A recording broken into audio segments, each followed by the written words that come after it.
Good morning, everyone. It's Trader Rob. Today is Friday, August 21st. Hopefully everybody's having a fantastic start to your morning.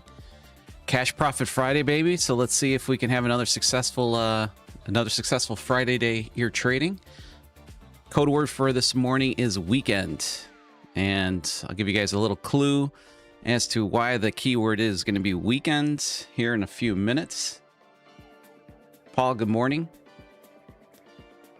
Trade 44 Life, good morning.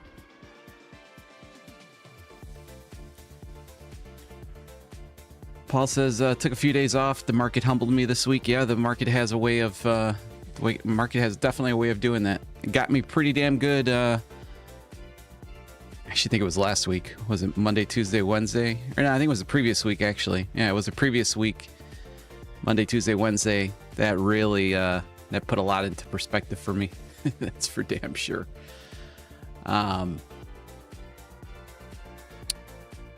Miss K, good morning.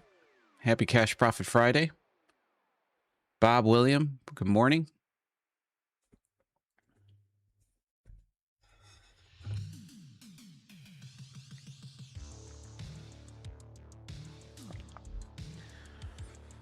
All right, some things to look out for. We've got PMI coming up this morning at 8:45 a.m.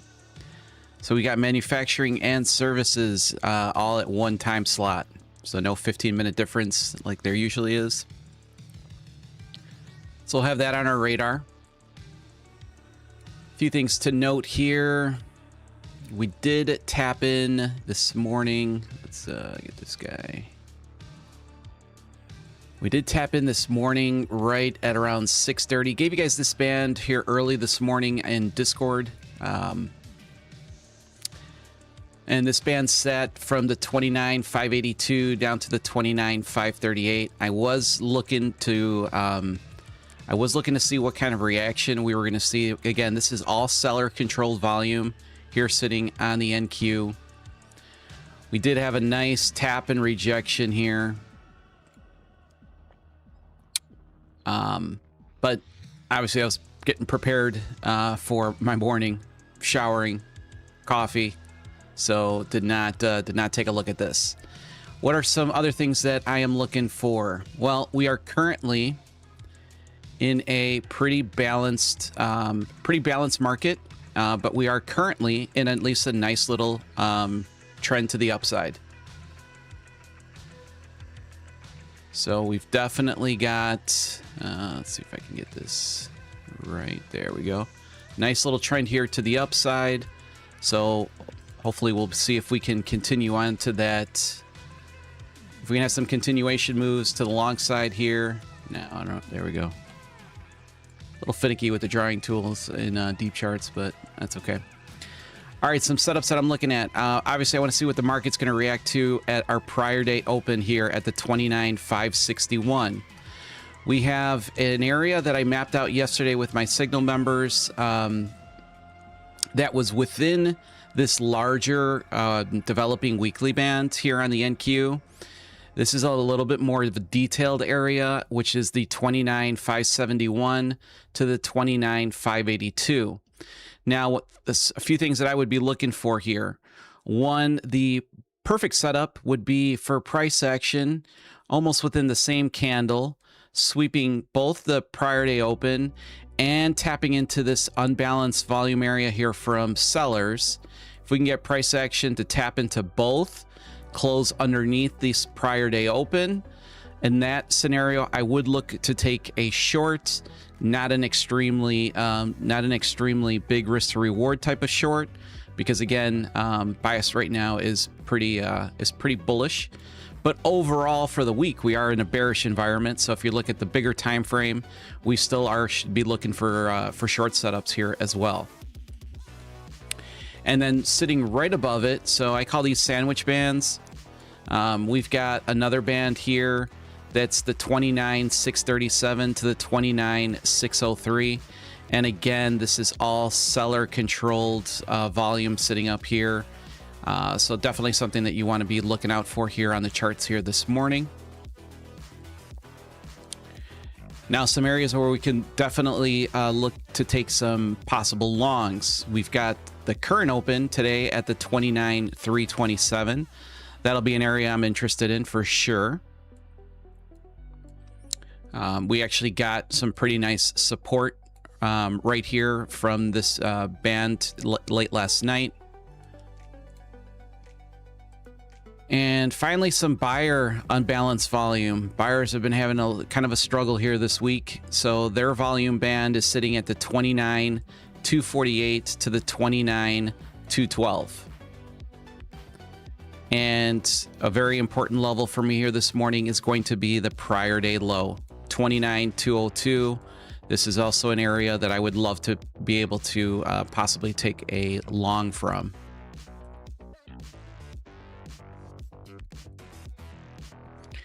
And then keep going a little bit more forward here on the NQ. Prior day highs sitting up here at the 29,689. Again, a lot of liquidity sitting up here. Great area for some small pivots and small reversals here in the market.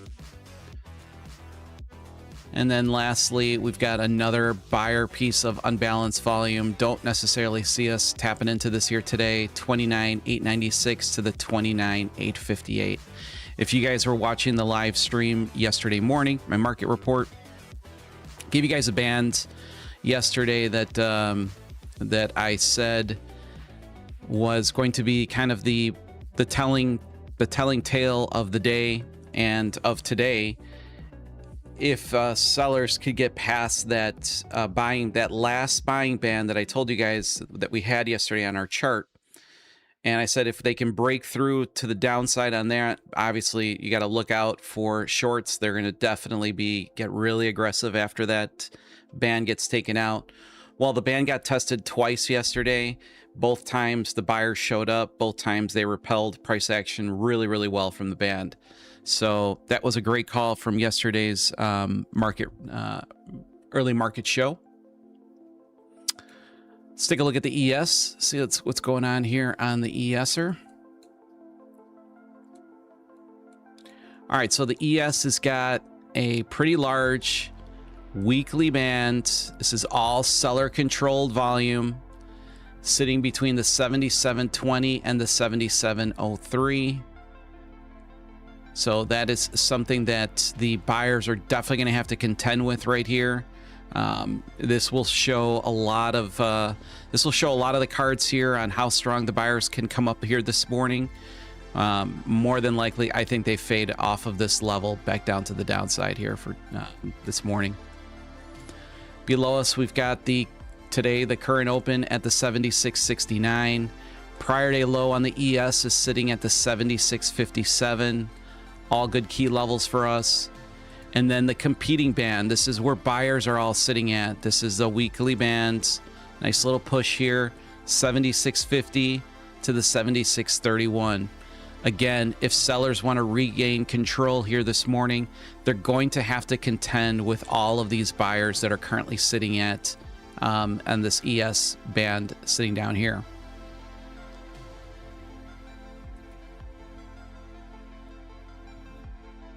So that's the ES, that's the NQ. We'll switch our focus here a little bit to gold. Gold's been on an absolute ripper. Been calling gold bullish for almost 2 weeks now. We've got two really key areas of buyer support right now. 4604.8 to the 4584.7. Again, this is all buyers.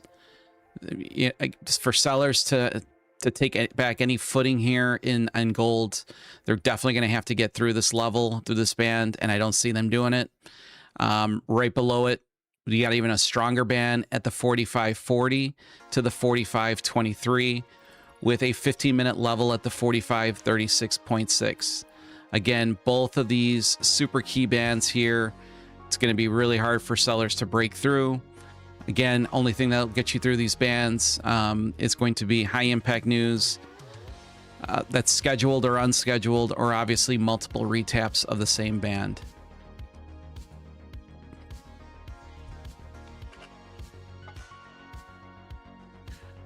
So that is now the gold. That is gold, NQ, and ES. All three updates there for you. Again, giveaway for 25% cash profit Friday. Code is weekend.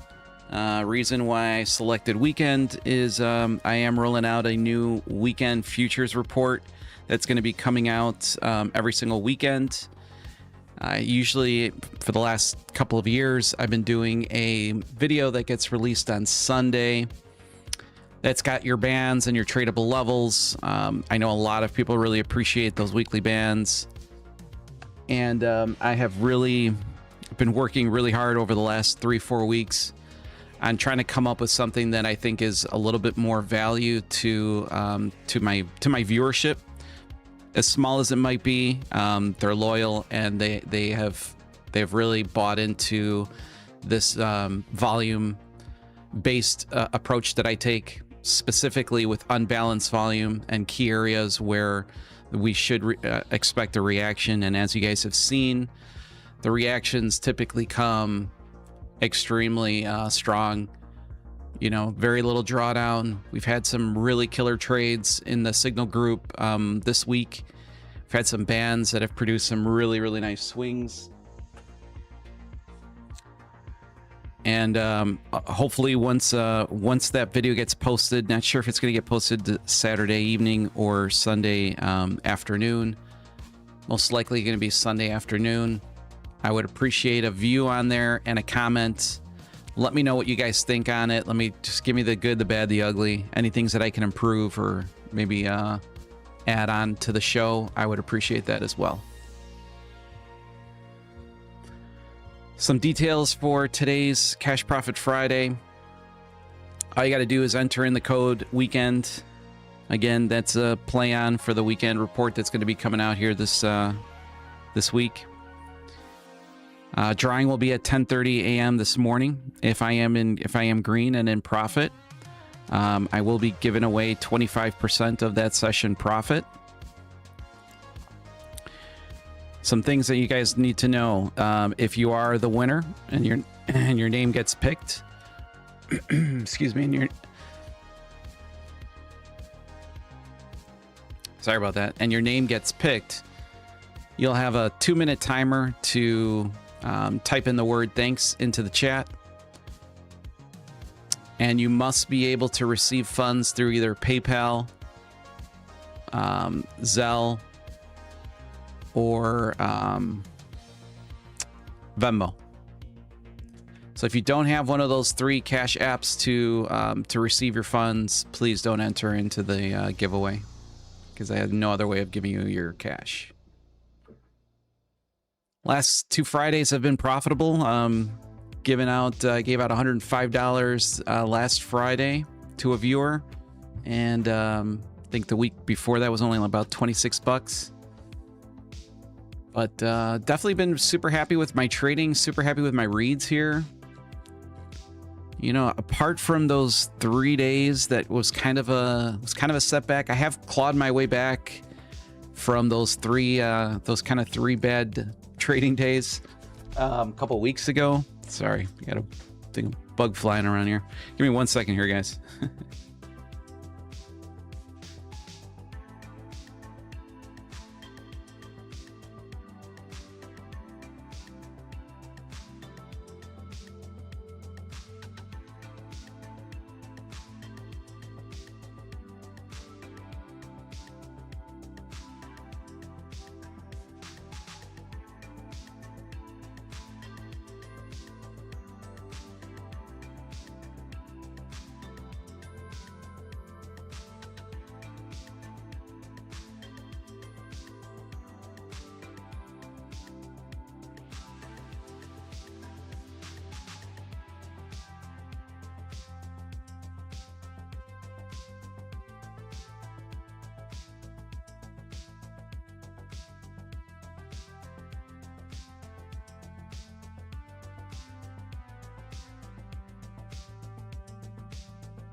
Sorry about that.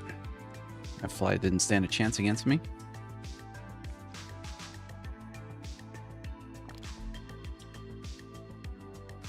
So yeah, as I was saying,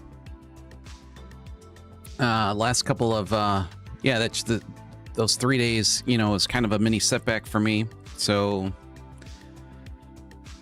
going back to Paul's opening comment, took a few days off. The market humbled me this week. The market's got a great way of humbling everyone, and it helped me actually. Those three losing days, I did take a positive from there, as I always try to. I'm typically my worst critic, but a few things that I took out of there was really focusing in on my extremes, you know, not necessarily trying to catch every single pivot in the market, really finding areas that have multiple pieces of confluence, multiple pieces where, you know, and really just not dabbling like in the middle, really trying to stay away from your point of control or your area of consolidation in the market. And during those, and we were kind of trained. I mean, our brains were getting wired into, you know, these extreme volatility in the markets leading into those 3 days of just absolute nothing. You know, we had a few days where value area for the New York session was about 70 points wide on the NQ, when typically it should be ranging around 200 on the value area. Typically around 300 on the initial balance. We weren't getting anywhere near that. And I think our brains were kind of already wired into expecting, you know, edge of your seat type of price action, headlines coming in from left and right, ATRs sitting in the 70 ranges. And, you know, it just kind of like the switch got flipped instantly.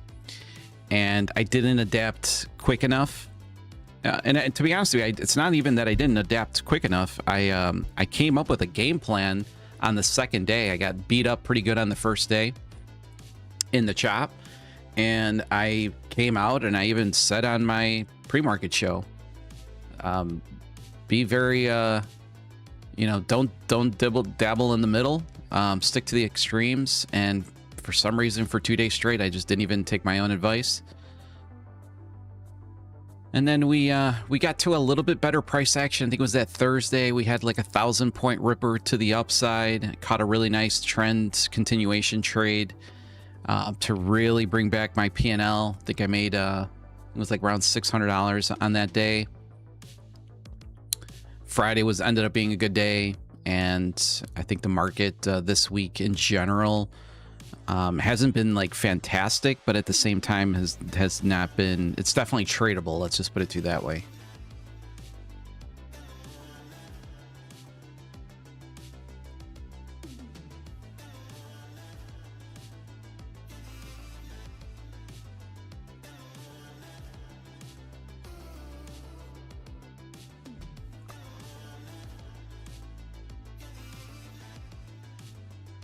All right, so let's get into our morning shout-outs here. Miss K911, good morning.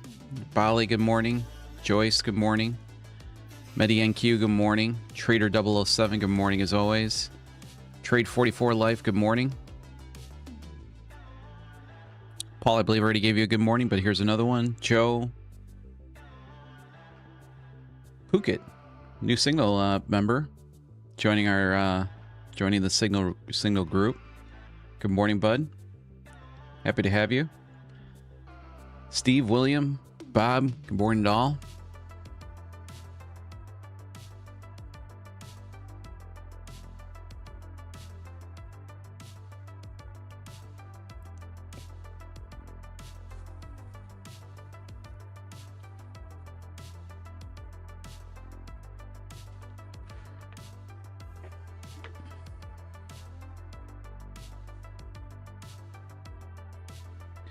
Again, really only thing to really look out for, well, not the only thing to look out for, but definitely some things to keep in mind is obviously PMI numbers coming out this morning at 8:45, and that is going to be for manufacturing and services. So they're both combined in at 845.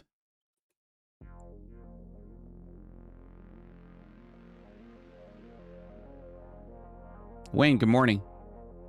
First time here, bud. Glad to have you.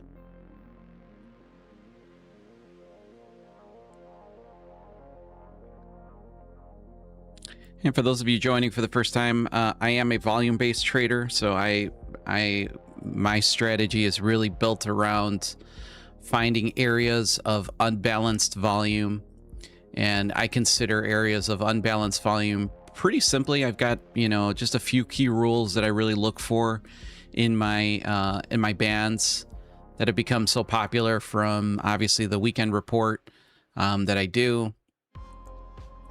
All of my signals from my signal group come from these areas of unbalanced volume, and they get filtered. So I've got what I consider to be my A++ setups, which are going to those are the signals that I provide in my signal group.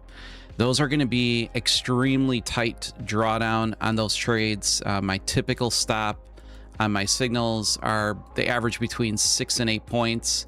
I think we've got one currently that's sitting at about 5.5 points of stop, targeting typically 14 to 18 points of take profit.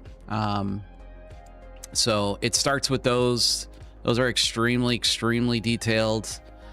We then have weekly bands, which is my top tier as far as it's the bigger bands that you'll see on my chart. Those are kind of concentrated pockets of unbalanced volume. And again, to explain the unbalanced volume approach is pretty simple for me. I'm a very simple trader when it comes to these things. Been trading in this way now for close to 2.5 years. And well, I think the results speak for it. You guys can see the reactions where they happen, but it's a very simple approach. Let me just turn off the timer here on this. Very simple approach to my strategy. And really, all I'm looking for is I am looking for impulsive moves in the marketplace that break structure to the left. So very simple concept that a lot of traders, price action traders, kind of base their strategies off of. Now, a few key nuances after that is going to be, once we have a structure that gets broken, what I do is I investigate this leg right here, okay? And my job is to take a look at the lower time frames to make sure that what I consider to be an impulsive move that broke structure over here did not have any wicks attacking that volume or attacking this area, this base, did not have any wicks attacking that area before making the move back to the upside. Extremely important concept, guys, that you guys need to get a hold of. This will help you out tremendously. If you see your basic break of structure that we just talked about, if you see your basic break of structure, but and this might be on your 15-minute time frame, you see your break of structure here. When you drop down to the 1 minute, the 5 minute, shit, I'll drop down to sometimes the 30-second or 15-second, depending on how detailed of a move I'm looking for. What you really want to see is for this move to happen in the market, it's not retail traders that's making this type of move. This is obviously institutional power that comes in to make these type of moves. For structure to get broken, the reason why I believe that it's a lot of volume coming into the market is because the previous structure that it's breaking was also unbalanced volume. Okay, so that's a key point. For it to break this structure, it needs to be stronger, or the previous market, which in this case might have been the bears coming into the market, have just gotten weaker and have lost their conviction to go lower. or the buyers get aggressive. You know, the bid gets hit pretty hard and they move the market to the upside. What you definitely want to do is you want to, again, drop down to your lower time frame, and you want to make sure that your candles are strong candles to the upside. Okay, in this case of a long.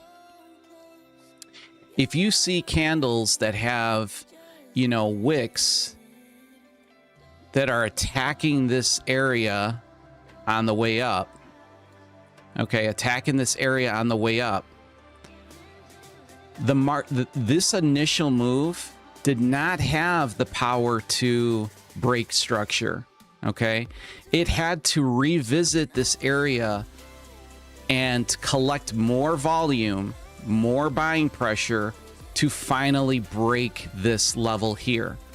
When that happens, the way I see the market, volume got already sucked out of this region here, and when we come back to retest this area, we have started to lose the strength of the buyers here. Okay, that is how I anticipate my reactions when they're strong. That's typically why you see very, very little drawdowns, tap and goes on my trades, because I really concentrate in areas that, and I'm not talking about fair value gaps, I'm talking about pure base of unbalanced volume that moves to the upside.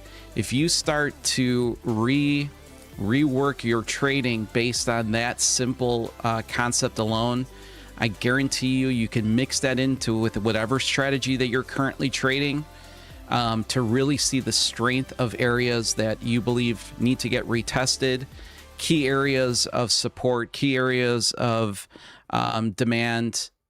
It'll help you guys out tremendously, I promise you.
All right, let's get a little Friday poll started off here in the morning. Let's see how everybody's been doing here this week.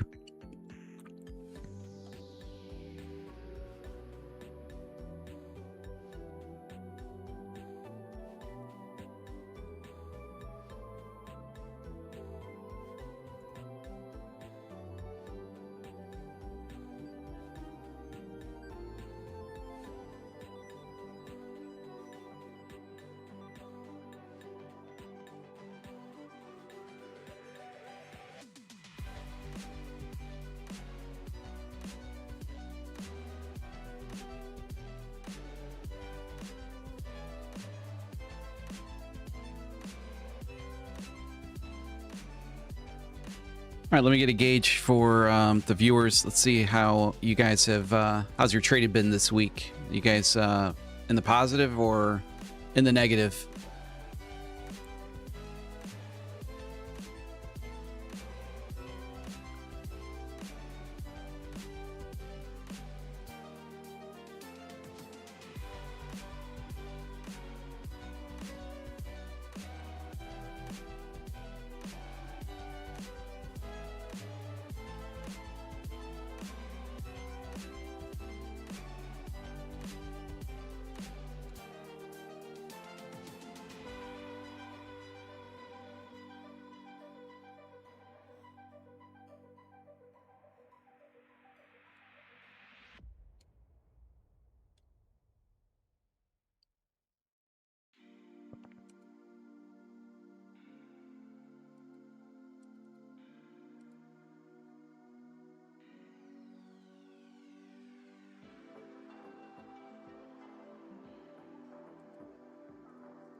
All right, pretty proud of you guys so far. 86% in the green.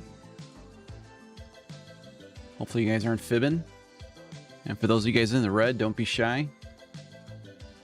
Had many of red weeks. Could still have a red week.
All right, pretty good. I mean, 80% of people in green. So we can get up to 20 votes to see if we can have a pretty good consensus here on the group.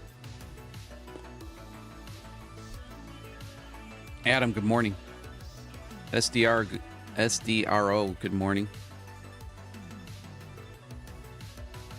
Hey, J-Love, thanks for asking. Yes, so we moved in, my son, he moved in officially on Tuesday.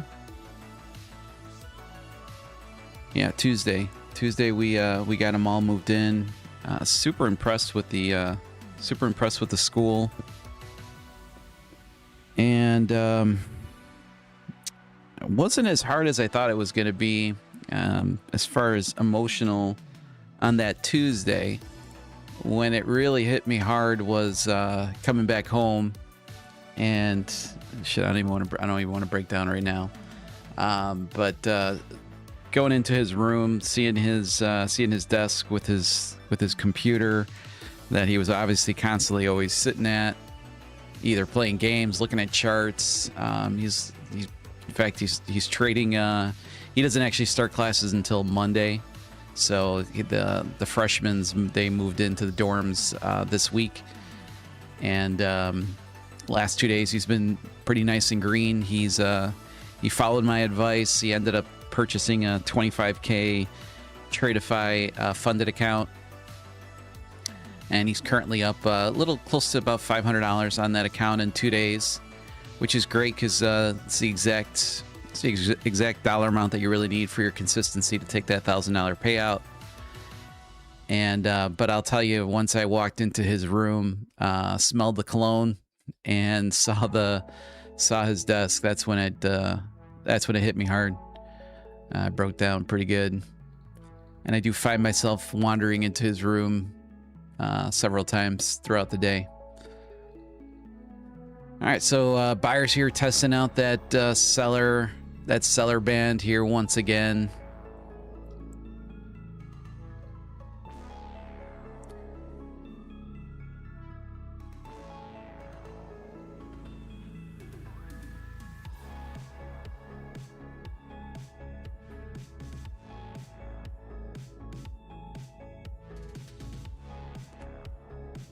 Yeah, it hits hard.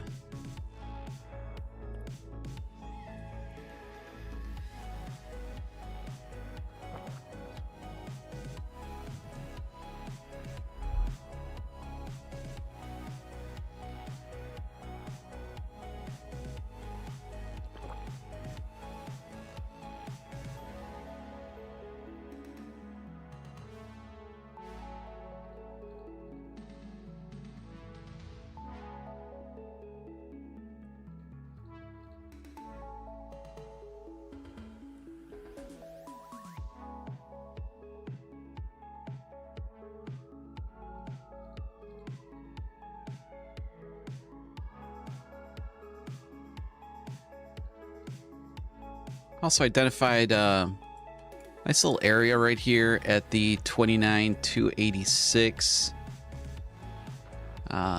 Good amount of volume sitting right here as well, 29,286. So again, just another little key area here that I'll be taking a look at this morning, if depending on how price action here develops.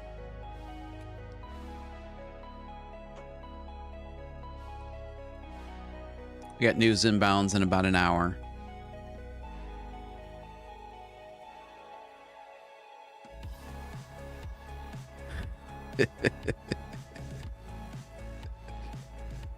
Oh, that's a good one. That is a good one. You made me laugh. I like you already.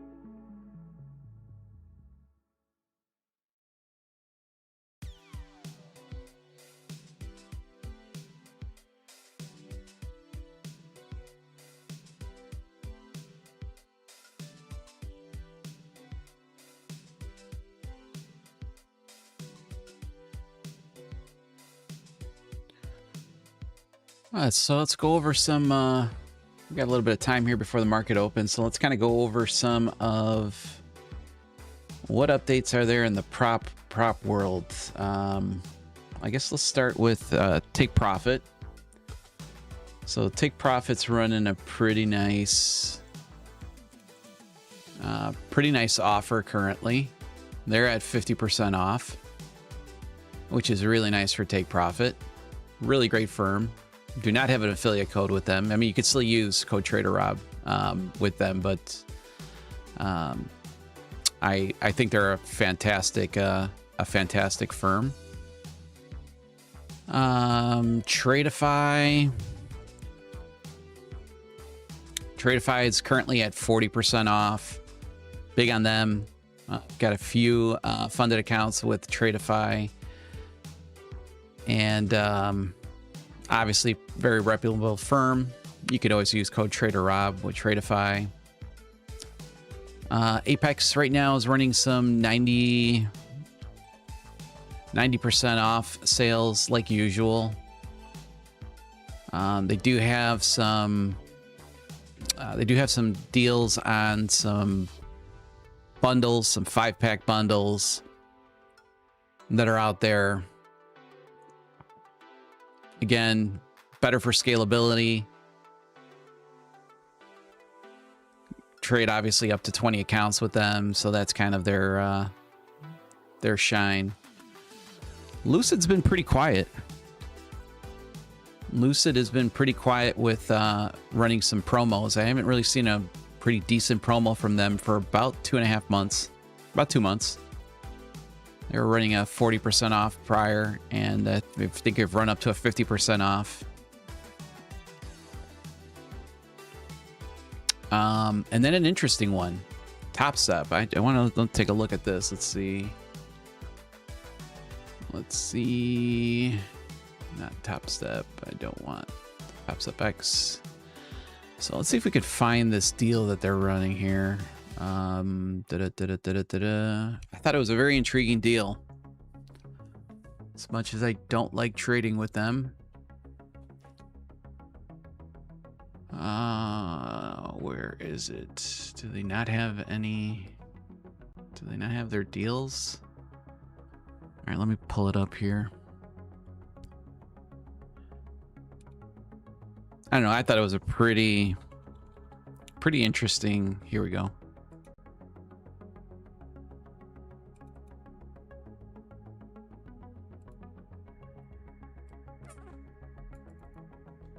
All right, this is the deal that Top Step is currently running, which is they're calling it a 3K challenge, and this is part of their new Top Step Labs program, which is like kind of like developmental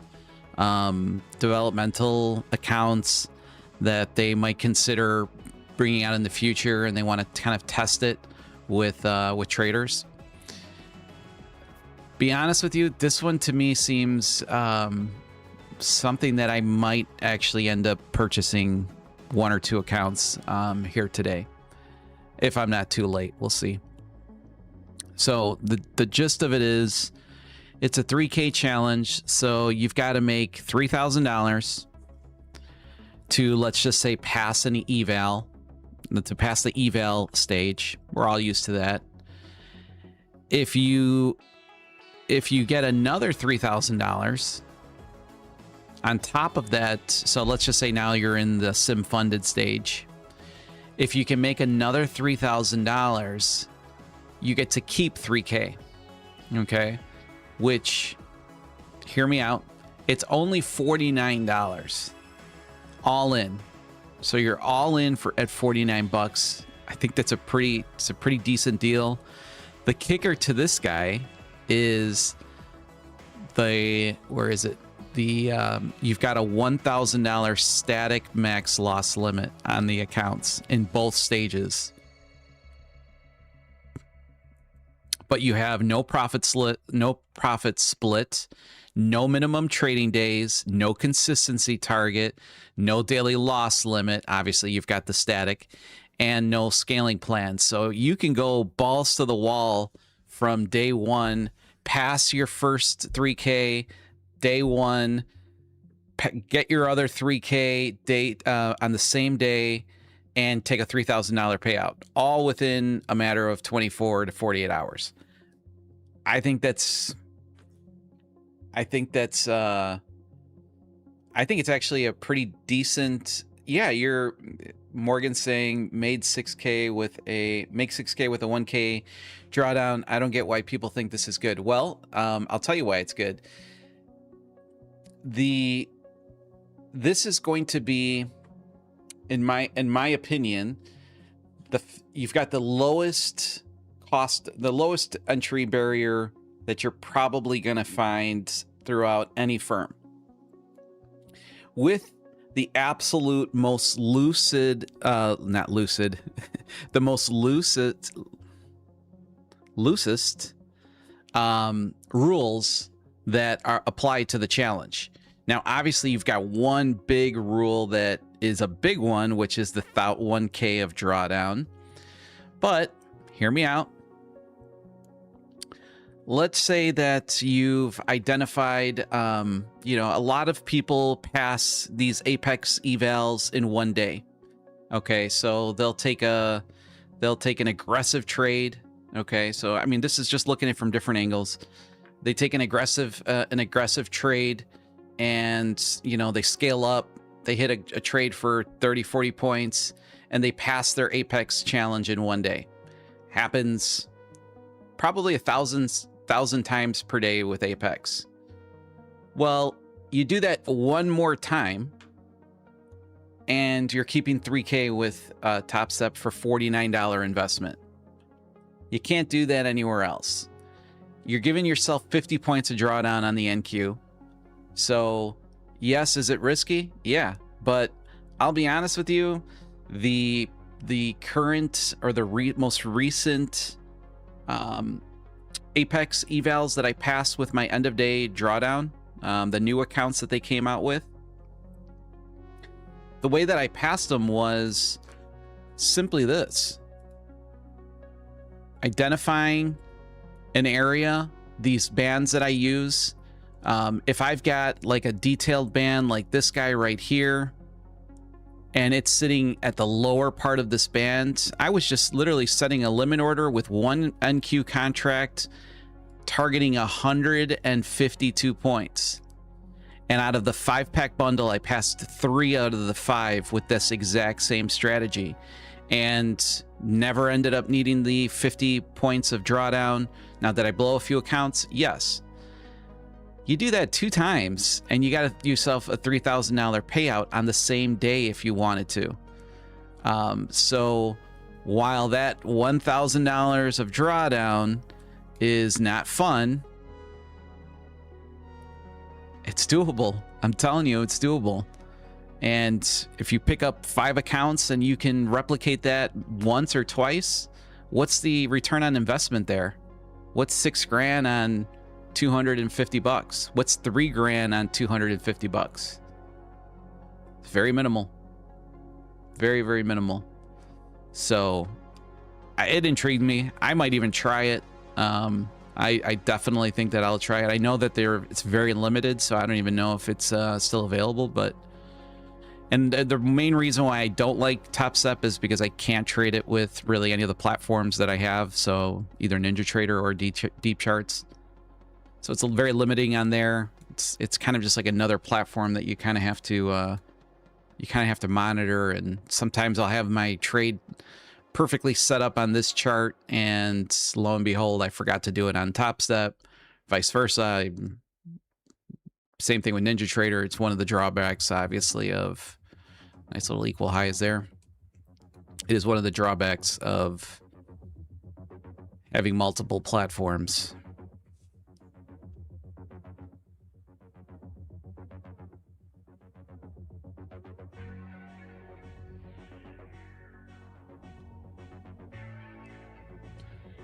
What's the time limit there? Let's see.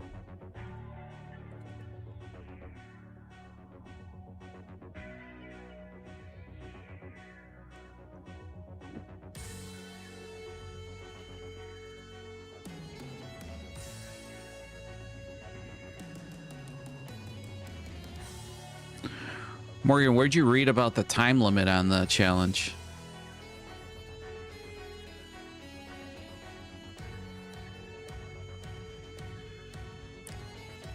Let's see. Let me click the link here.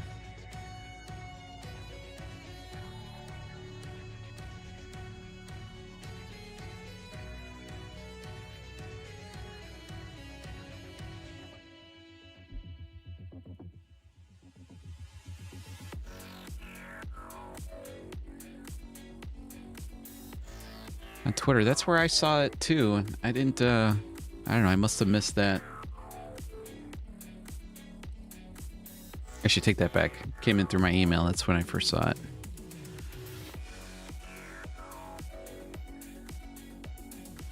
I'm logging in to see what's what. Oh, availability sold out. All right, so it's not even available anymore. So forget about everything I was just talking about. It's gone. I don't know. I thought it was very unique. And I see what they're trying to do. You know, they push out. It's actually a pretty smart idea because it's kind of like it's not really being marketed like on their main site. To confuse like from their core products that they have. But if you wanted to test what a system would look like or what a new type of account type would look like, I don't know. Seems like a pretty smart idea to me.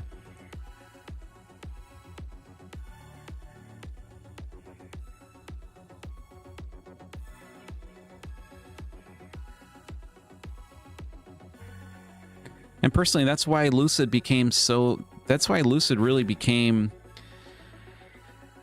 They've got to be probably not in volume, but they're probably the #1 prop firm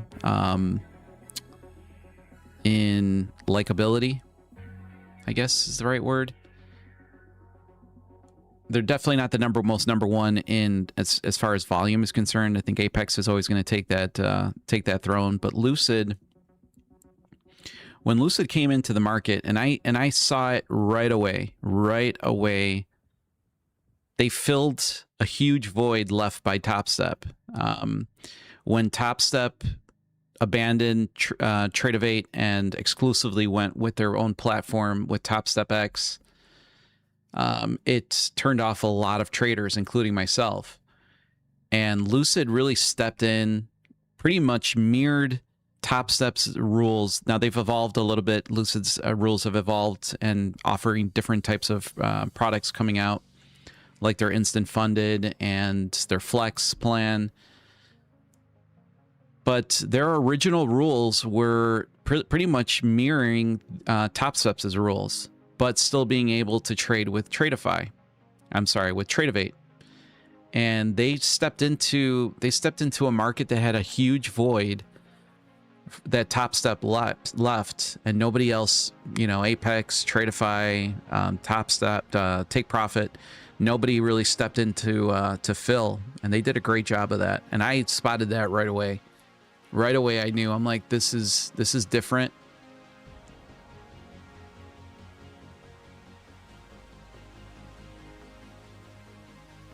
And that's, I think, one of their main reasons for their success.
J-Lo says, Robs, what's your thoughts on Perdia?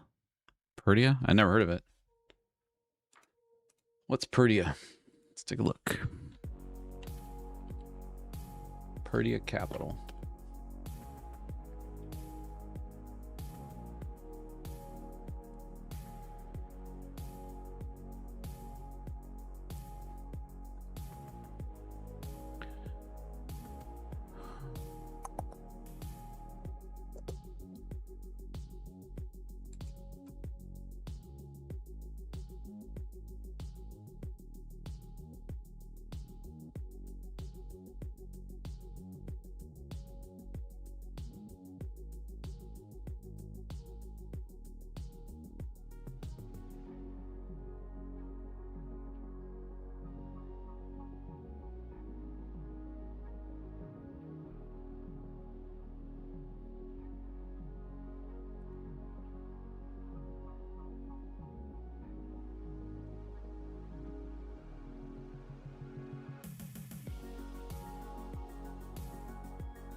I mean, whoever their marketing team is definitely needs some work, but I mean, this doesn't make any sense the way they have this formatted and laid out. It's very confusing. 50K end of day evaluation, $79 for the first month, so it's reoccurring. Drawdown, daily loss limit.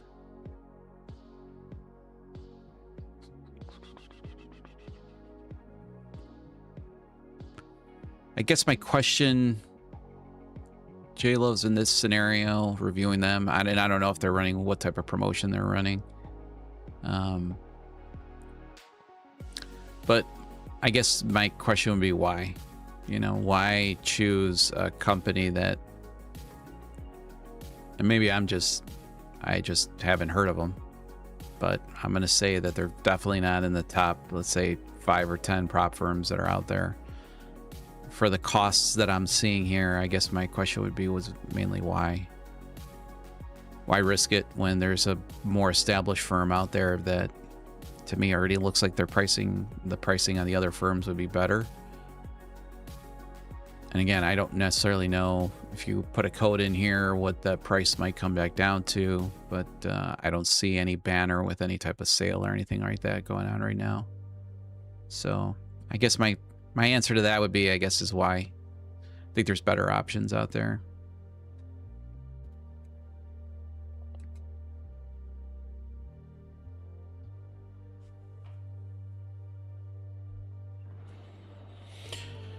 All right, I'll close the poll at 21 votes. Green for the day, 71%. I'm sorry, green for the week, 71%. So 70-30 split. Pretty good. Pretty good. I'm proud of you guys. Smooth Operator, good morning.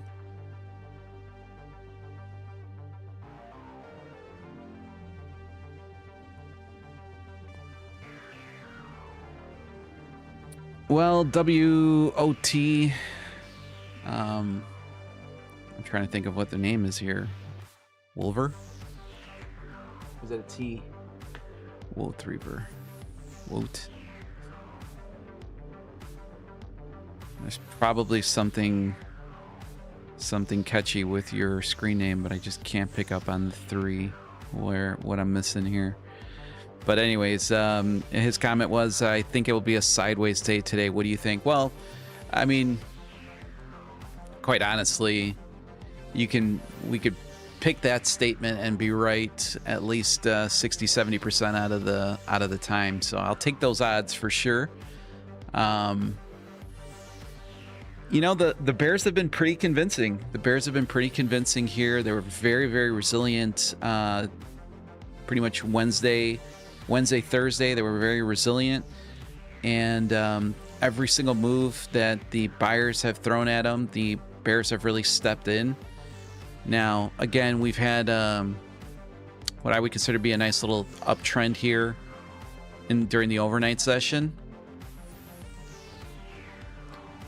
you know. And as I started off the live stream this morning, this here is going to be what I would consider a telling sign here. So if they can't get past,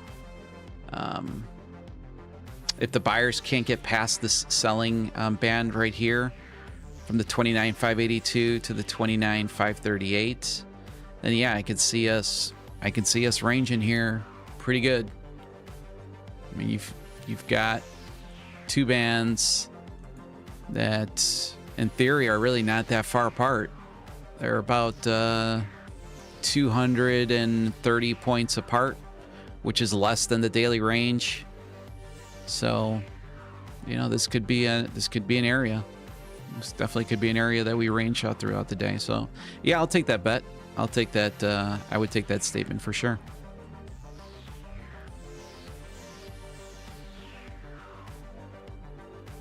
And in this market, I like 70% odds. Got yourself a really nice winning strategy if you get up to there.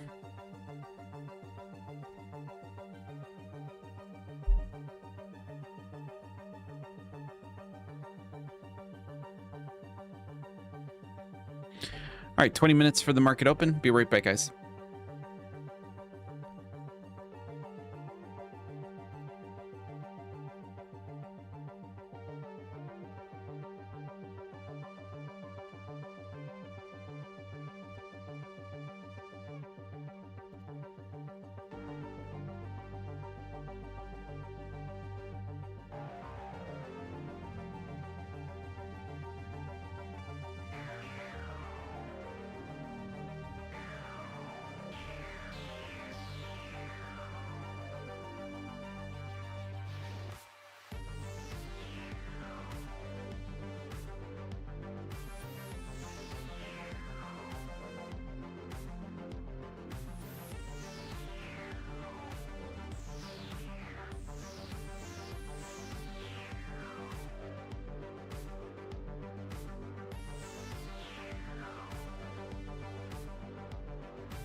All right, 14 more minutes for market open.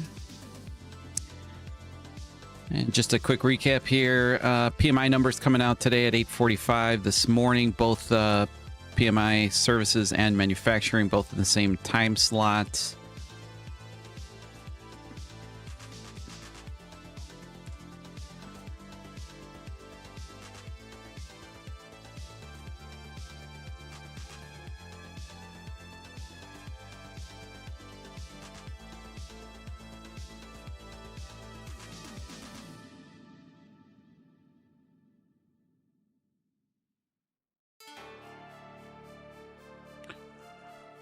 Wing Rider's back.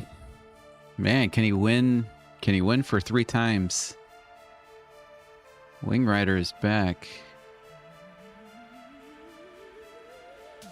Hero Crypto, good morning. Beast Slayer, good morning. Mahitek, good morning. Poor Guy, good morning.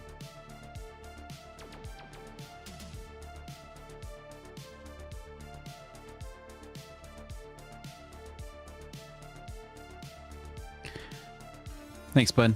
Appreciate the words of encouragement there. For everyone's sake, I guess, today.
Lot of buying delta right here, up here as well on that.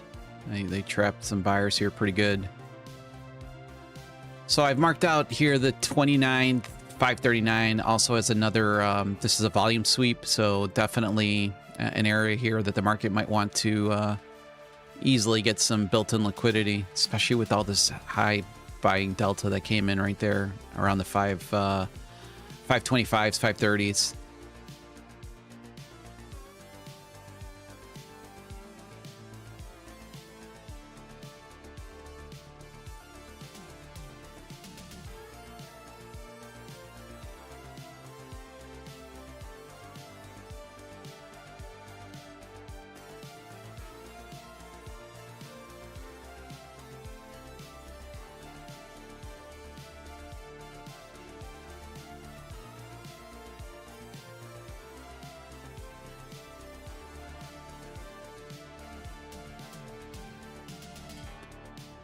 Sellers should start having some issues right around here, right around the 29,440s.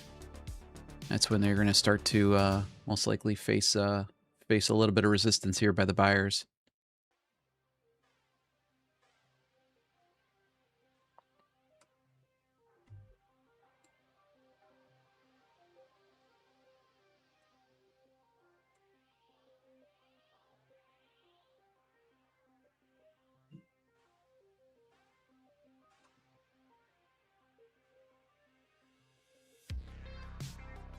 AP, good morning.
All right, 7 minutes here for market open.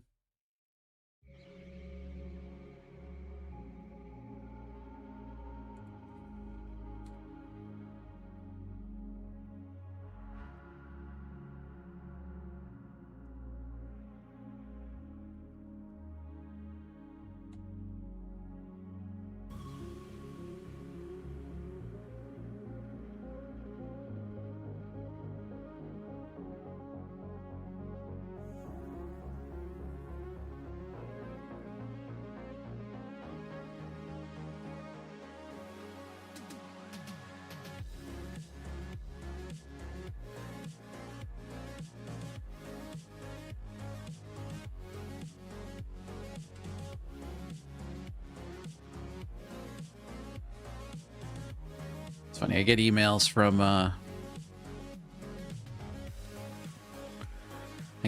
from prop firms all the time, you know, trying to get for me to become an excuse me, become an affiliate with. Thought this one was pretty interesting. This is from Paid to Trade. Said, "Hey TraderRob, I came across your video. Did you get killed in the chop? I liked how you focus on navigating choppy market conditions, since knowing when to stay patient and avoid forcing trades is a big part of protecting a funded account." This is the interesting part. The first part was AI. That's nothing new. Reason I'm reaching out, I work at a prop firm. I want to be real with you. We ran B-Book our first 6 months, betting against our own traders, and switched to A-Book in January. B-Book makes every payout a cost, and that shows up in the payout queue long before a firm goes down. Our Discord's public if you want to take a look. Traders voluntary post their own payout certificates in there. I appreciate the honesty, though, of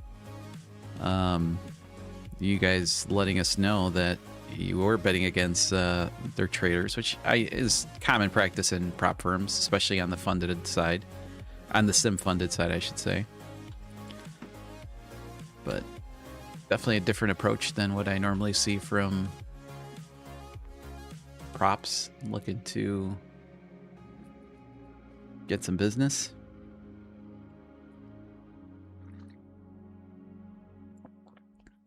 And for those of you guys that don't understand what B-Book is pretty much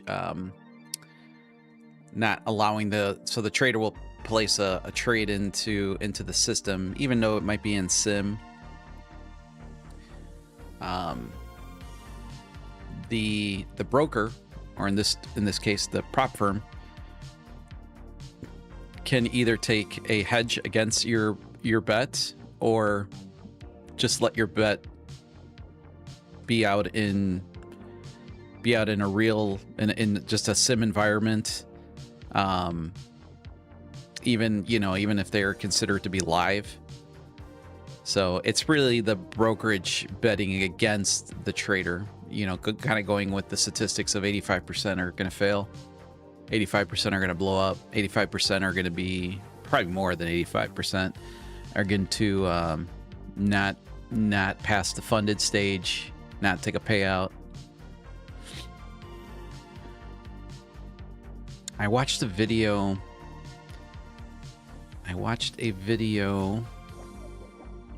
a couple of weeks ago, that really flashy guy that's on YouTube, the one with the Bugatti that Matt Armstrong was fixing up. Can't forget the guy's name, but he's big in like FX, or in he's more a forex type of trader. God, I can't remember the guy's name, but anyways, he went to go visit a prop firm in, like, I think it was in London, And I thought it was a phenomenal kind of vlog or blog, whatever you want to call it, because we sat down with the owner of the prop firm, pretty big, well-respected prop firm, and you know, they went through like the different departments, risk management, you know, rules department, new accounts department, customer service, and then where new types of product types that they're thinking about coming out in the market, kind of like what TopsUp is doing with that lab. But what I really thought was really interesting was what the prop firms do to obviously minimize risk and being able to, you know, especially at the, you know, they're more concerned obviously on in the funded stage. So if they have they've got like a team, and they also use obviously algorithms to see where the majority of positioning is placed in the overall firm, especially on the funded account. I think they said that they had about 1,500 funded accounts. It might have been more, 15,000, I can't remember. And they'll take a pool of the assets that are currently being traded, and they actively hedge against all of the trades the best that they can to kind of stay neutral, you know, to stay very neutral in exposure on the funded side, and then truly only allow or truly only use as profit the testing stage, the evaluation stage, you know, what people are, you know. And apparently they've gotten so good at their hedging that they also profit from that side here as well. All right, we got the market open. I'm going to switch down to the 1 minute chart here, guys. And I'm going to map out my pre-market levels here. So we've got point of control for the pre-session sitting at the 29,480, value area high. Just a lot of liquidity sitting up there where that volume sweep was at. So I'm going to take the, let's see, pre-session value area high. We definitely don't need a price there. And then let's map out our value area low. Pre-session value area low. Beautiful. All right, we're ready. All right, so value area low sitting down here at the 29,363. Already gave you pre-session point of control at the 29,480. And again, a big amount of liquidity sitting up here. Value area high sitting at the 29,536. Volume sweep, unbalanced volume areas over here. So this is going to be a key area for us to look at if the market can get back up there.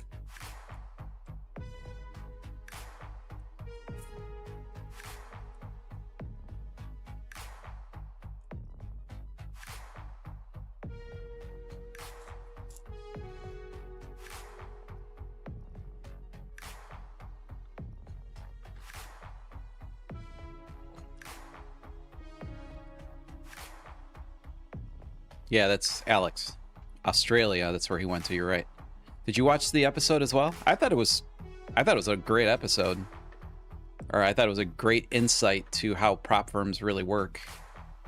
I thought that was pretty cool.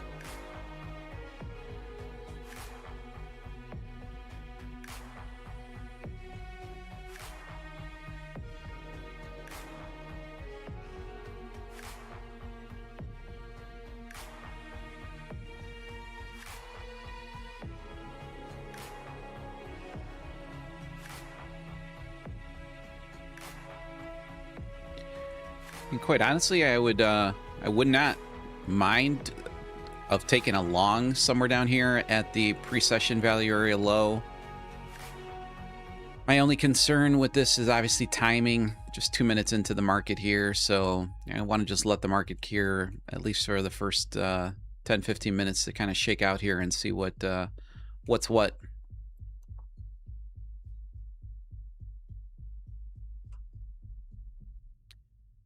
pretty strong little move here down from sellers.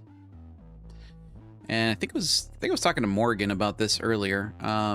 So again, like what we were talking about with that top step kind of Hail Mary, you know, these bands will produce 100, 200 point moves on their own, you know, or 2 contracts and you're only looking at 75 points of a movement to pass on that. These bands are extremely strong, and we'll get you those $3,000 hits.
And we got news coming in about 10 minutes. PMI numbers.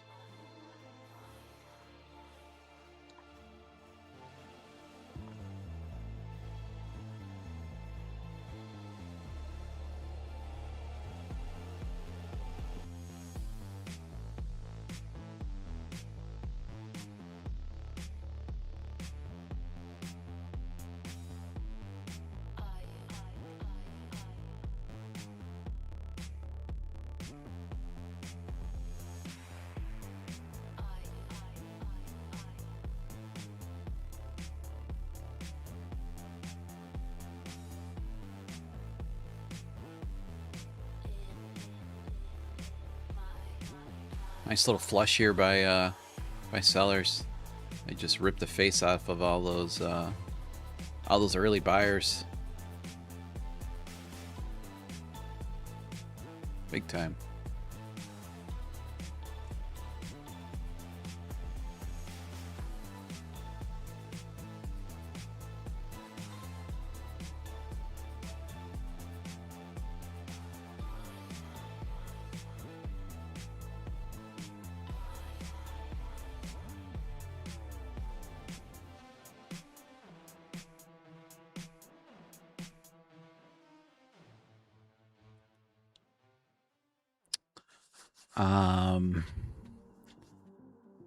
MMM. I am not currently, no. I was, but I am not currently. They purged their network about 4 or 5 months ago. And I was doing very, very little volume with them, so to answer your question there.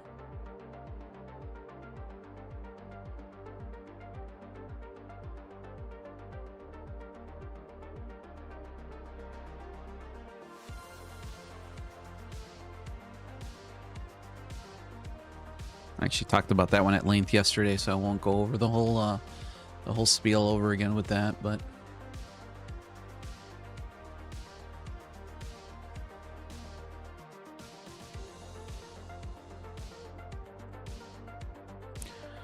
all right, see if we get some support anywhere here.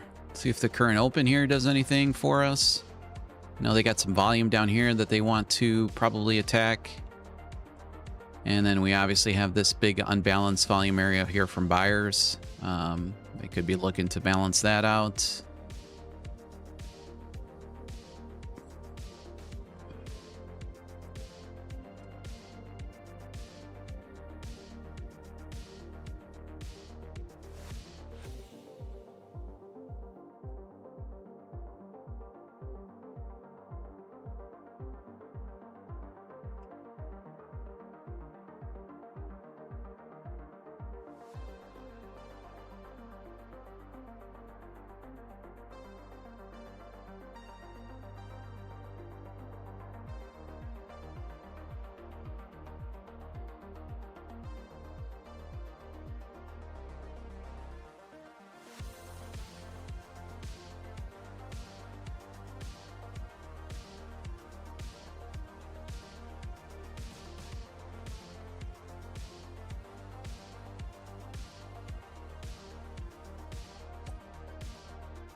Do have a few buyers caught down here in a little bit of a pickle.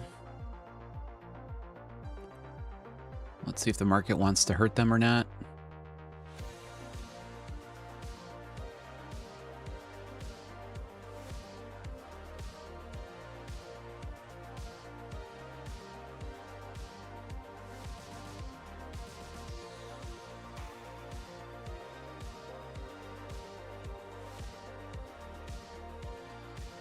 Not really seeing any buying strength coming in.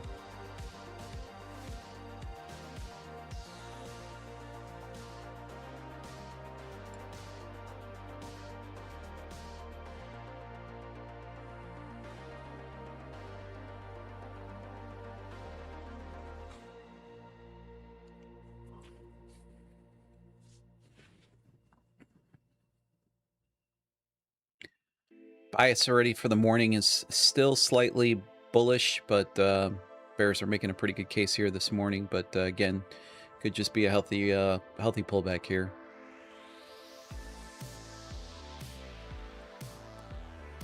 Oh, this works. Beautiful. PMI coming up.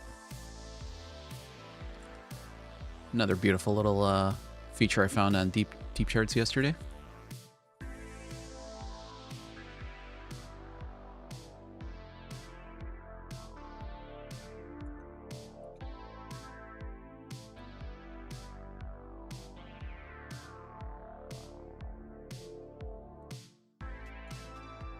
Switched over here to the 5-minute here just for a little bit.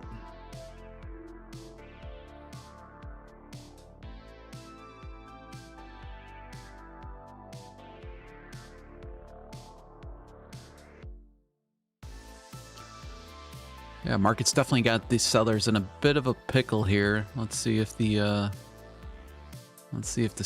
sellers can overwhelm this little pressure here.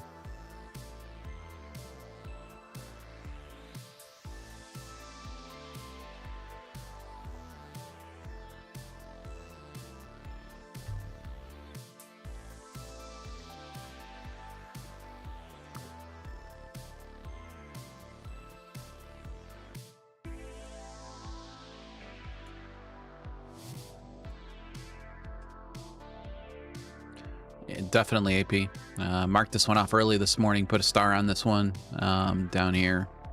They're going to have a fight here, though. They're definitely going to have a fight through this area here. This has been kind of where the stance for bulls have been playing out.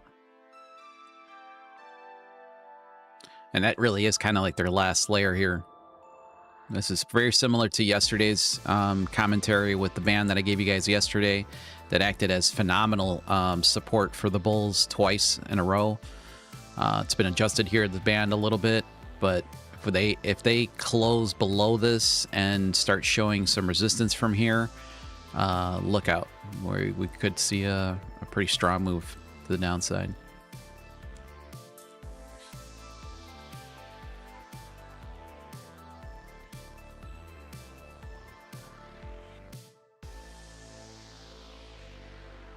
Here you can see bulls trying.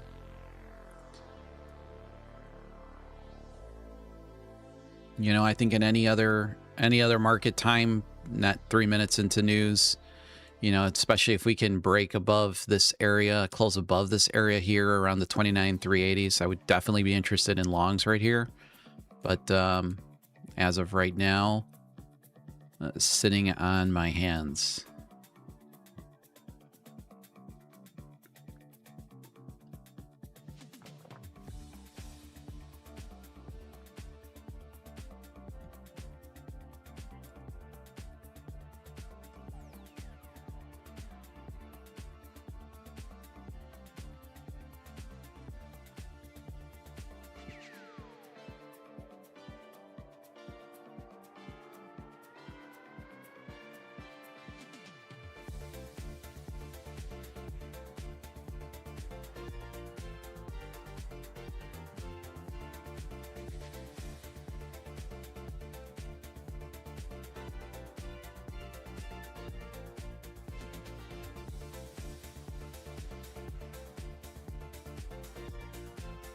Yeah, bulls, bears definitely still taking control here.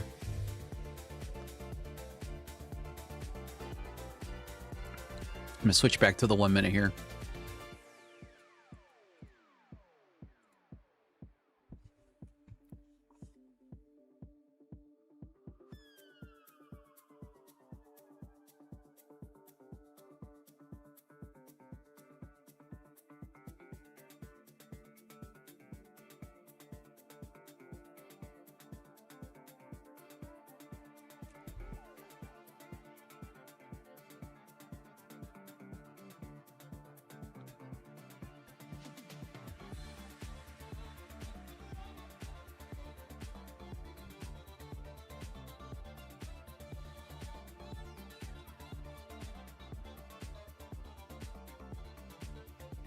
That's a cool little feature.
Morning, Nambang.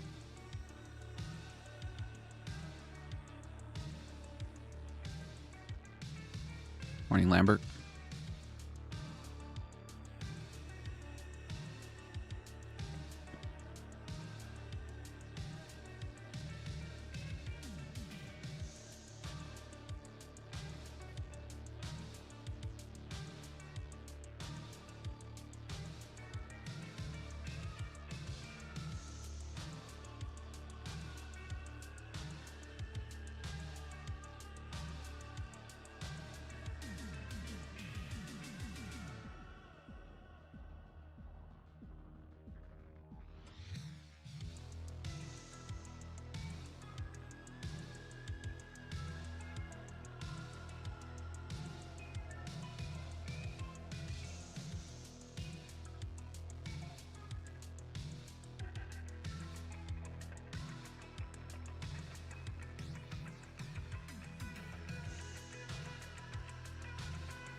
All right, so S&P services came in a little bit higher than expected, and manufacturing came in slightly lower than it was expected. So nothing crazy on PMI. Market pretty much had it factored in already.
All right, just swept this volume right down here. Let's see how this reacts here.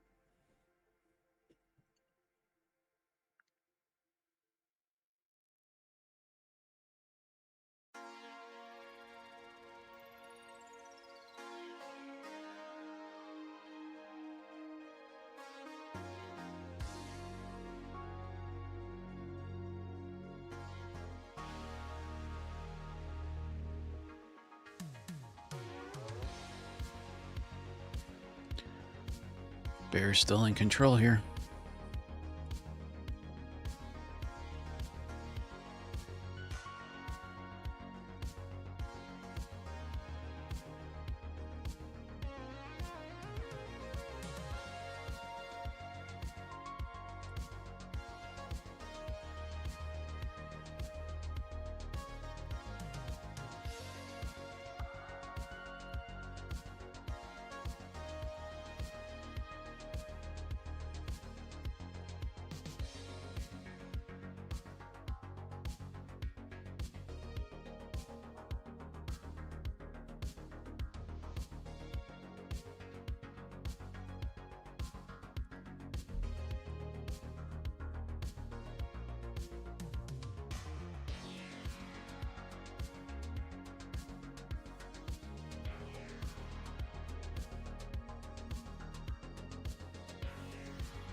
We're going to move back to the 5-minute here real quick.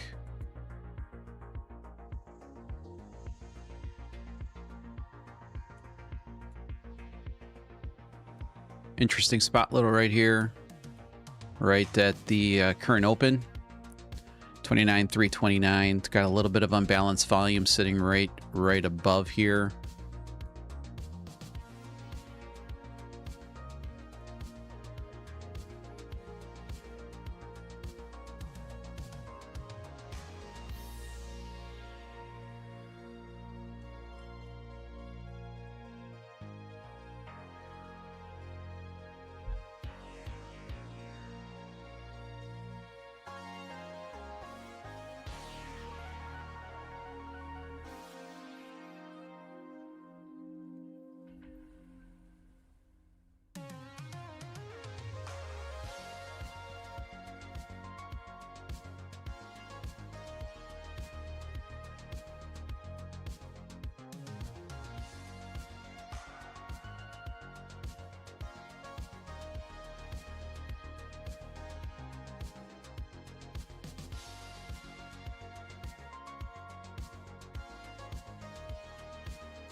All right, bias is kind of switched over here now, definitely to shorts. Taking a look at these two areas of interest right now for possible shorts. We've got the current open and some unbalanced volume here sitting, that's all seller controlled. And then sitting right above there, we've got the pre-session value area low. We've got the New York value area low, value area high sitting in the exact same spot. Good pieces of confluences. Right underneath it, we've got this volume sweep, that good amount of volume sitting right here at the 29,358. So definitely looking for shorts right here.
And we still do have a pretty good target down here. This is all buyer unbalanced volume.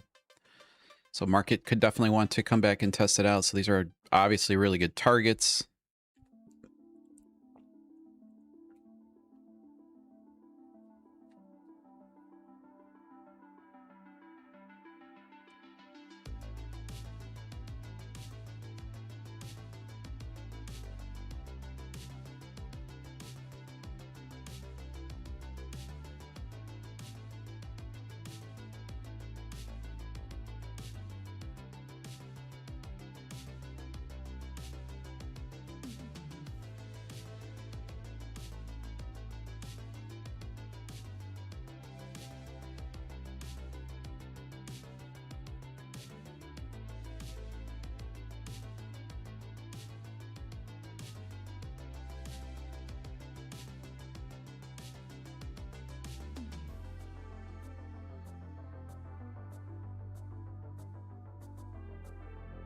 I'm gonna take a screenshot of this label here.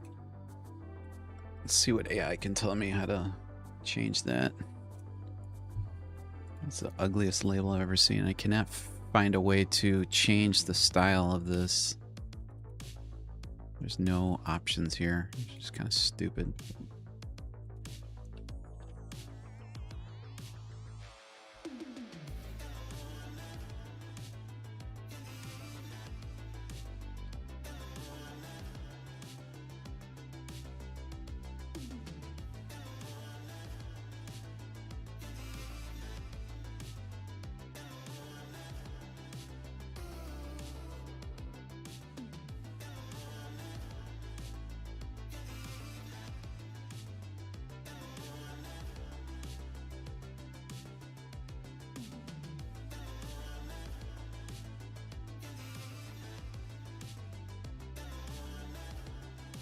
Well, looks like they're going to run this liquidity. I was kind of hoping we can tag into here first. I just don't want now there to be a big buying. I don't want to wake up the buyers over here and then get trapped over here. I'd rather us tap into this first and then make its way down. But what I prefer and what the market wants to do are two different things.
I guess I can do it over here.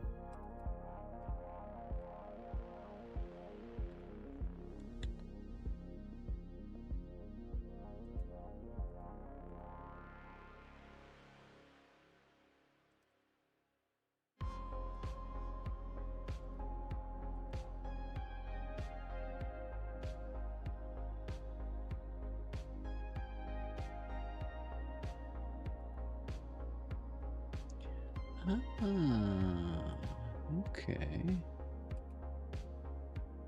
So smart. So smart. What would we do without AI? I don't know.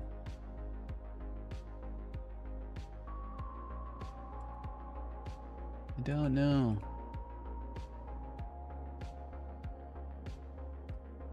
Text. This is fucking great. Show background, no. Show price. Testing. I just want to change the font.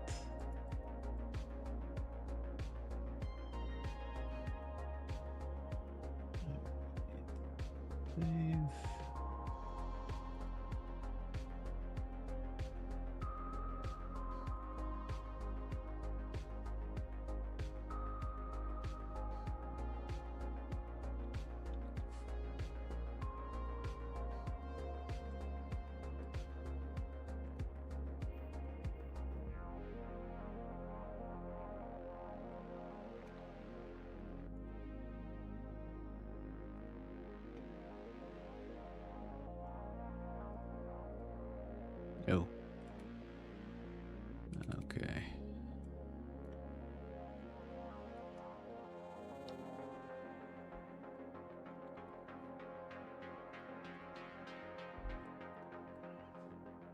All right, nice little rejection there.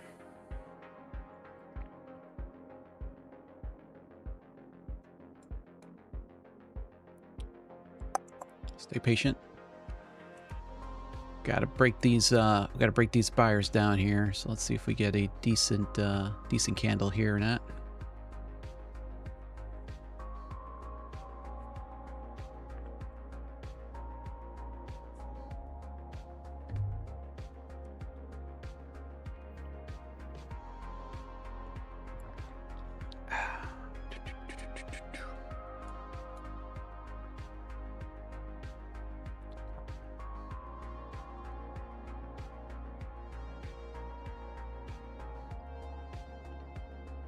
I want to see them break down on these buyers that just appeared.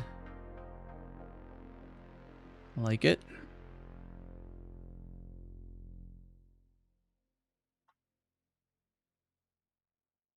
I like the strength here.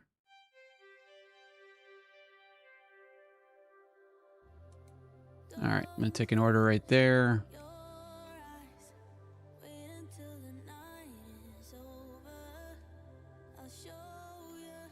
See if we get filled there or not.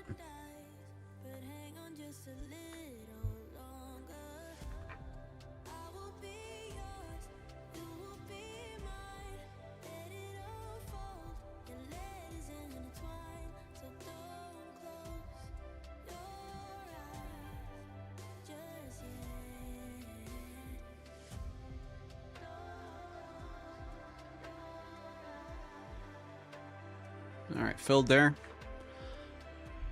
Let's see if buyers can take us to the promised land here. If sellers can, I'm sorry.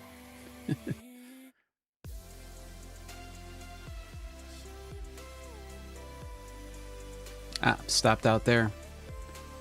Like the setup, maybe not the best. Would have liked them to break down a little bit more on these buyers over here, but still like the setup there.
Feels like my first loss in ages.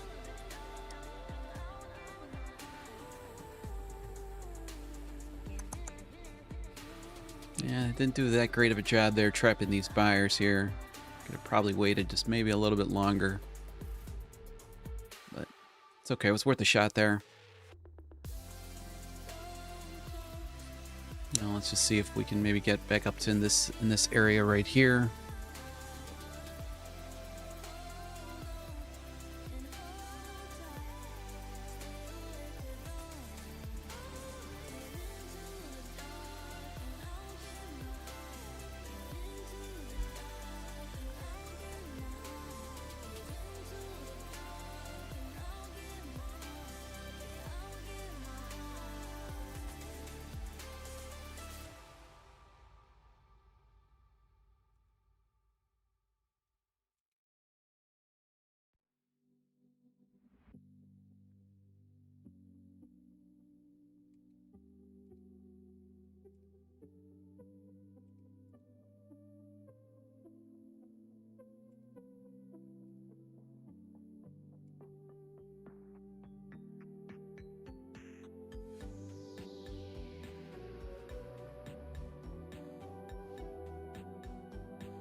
A little unfortunate there. We needed probably another couple points there. 28 to 30. Yeah, we need about an extra 2 more points there on that stop. So a little unfortunate on that move.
Ah, tapped right into it.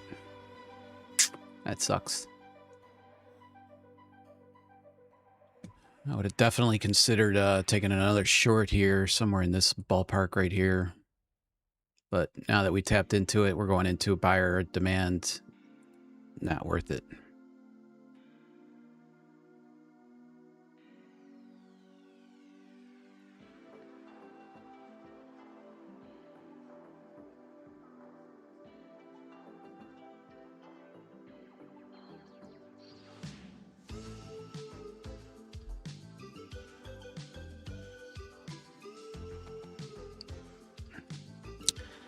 Two points, chat. That's all we needed.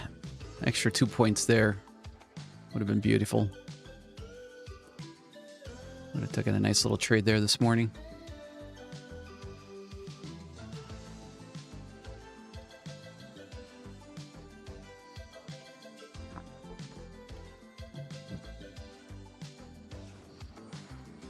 Again, if we didn't have this box right here, I'd definitely be looking for shorts right here.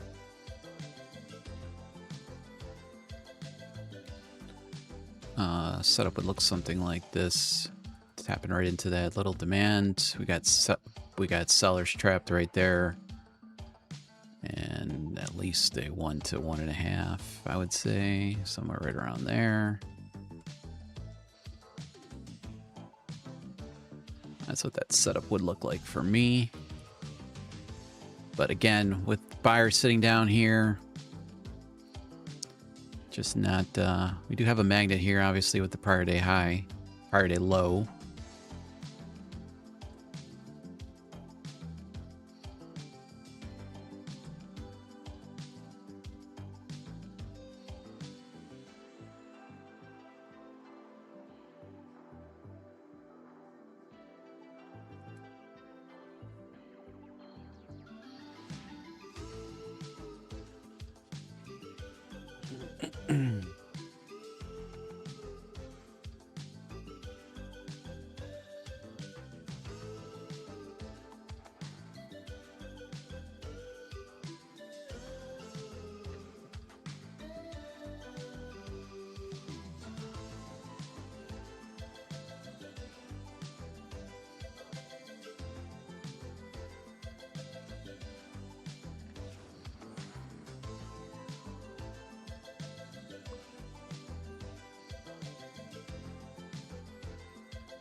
I don't really see any good short setups right now until we can get up to this this area right up here.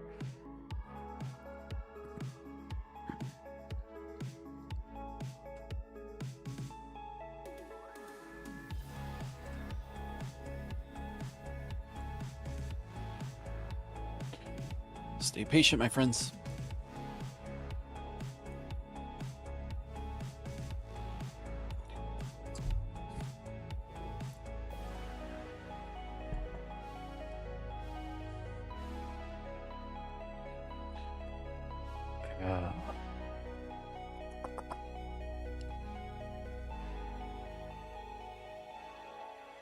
2 Pointerooskies. That's all we needed.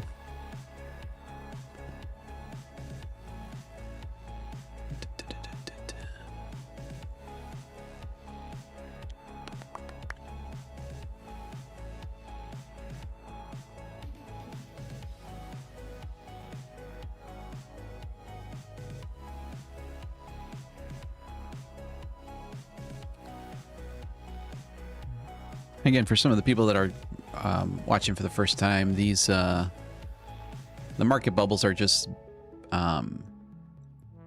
they are volume coming into the market, aggressive. So these are aggressive buyers, aggressive sellers right here. I use them to spot absorption, trap buyers, trap sellers. Good example of a trapped seller right up here.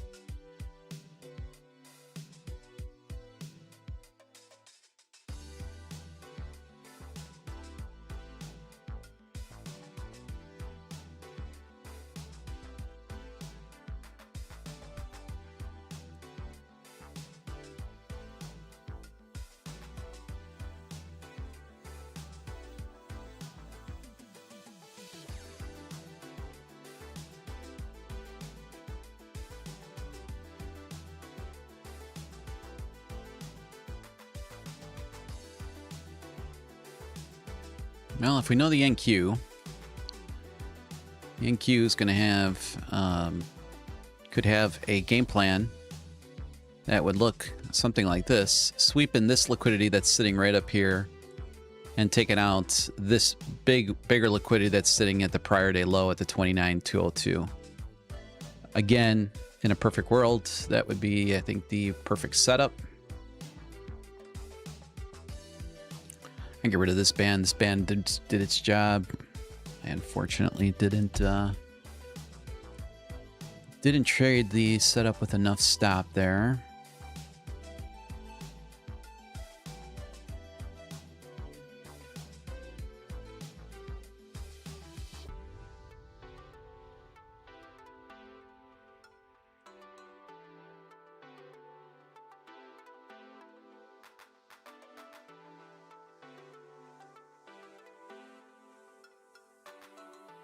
Yeah, market's just hurting the sellers here just a little bit.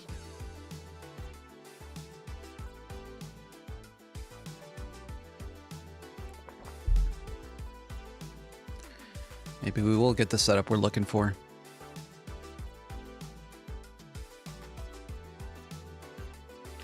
Maybe.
Sorry, gives me a second. I'm just updating a signal here.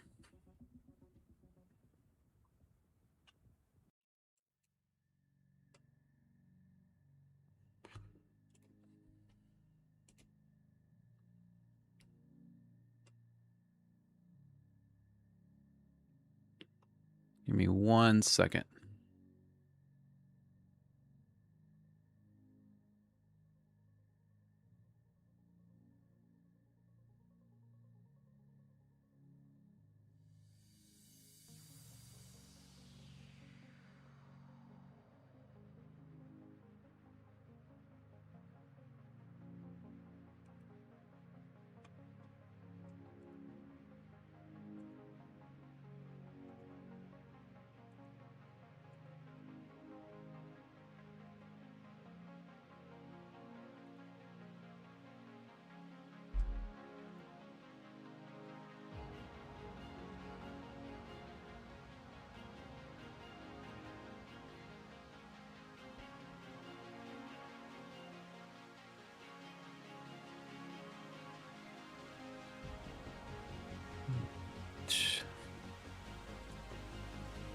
Come on, market, don't fall asleep on us here.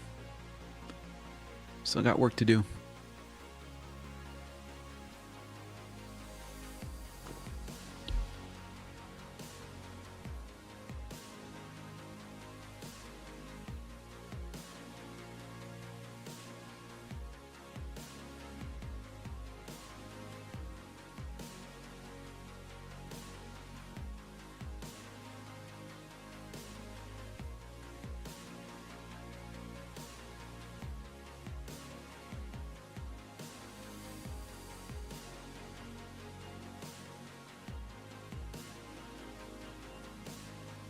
Okay, sorry, the Nightbot's given the wrong information. The drawing's going to be at 10:30.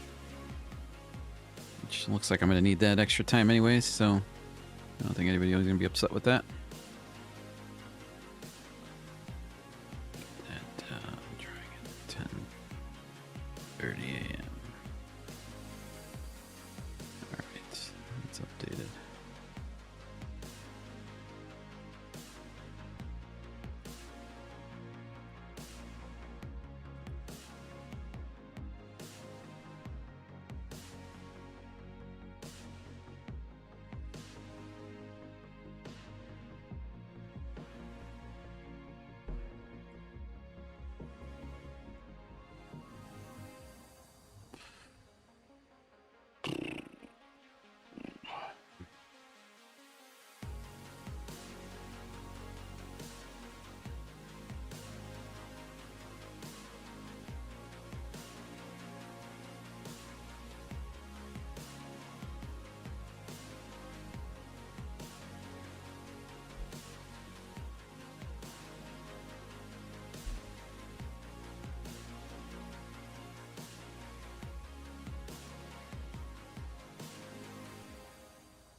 Looks like gold is still on a nice move to the upside. Retracing back a little bit.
5-minute looks pretty, look at the 5-minute. It's like a razor sharp line right here. I mean, for those trendline traders, I mean, that's like as perfect as a line as you're gonna ever get on the market. Definitely a lot of liquidity if the buyers want to step back in. They can just absolutely destroy some shorts right here.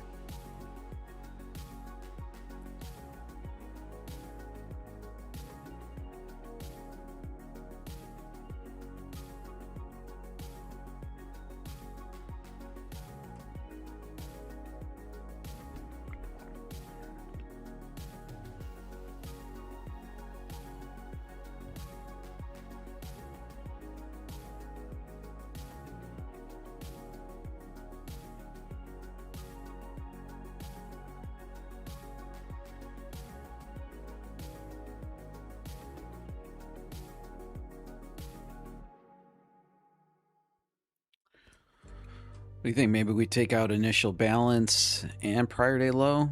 You think we can take both of those out in the same swoop? That'd be nice. They got a shit ton of liquidity right here that they can definitely, unless they take it out now.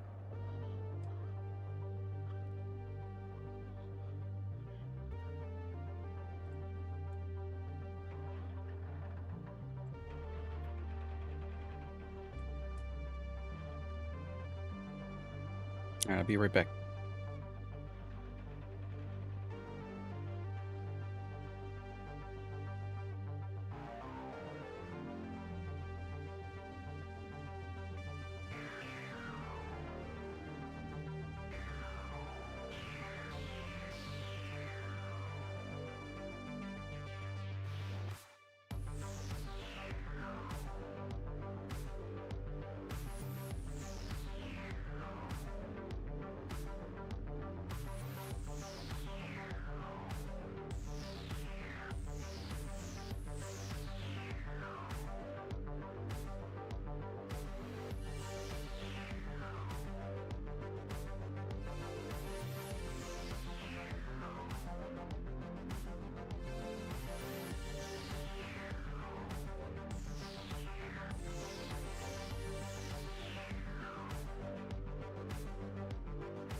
Sorry guys, got a little bite there to eat. Ooh, tiger. What's going on here?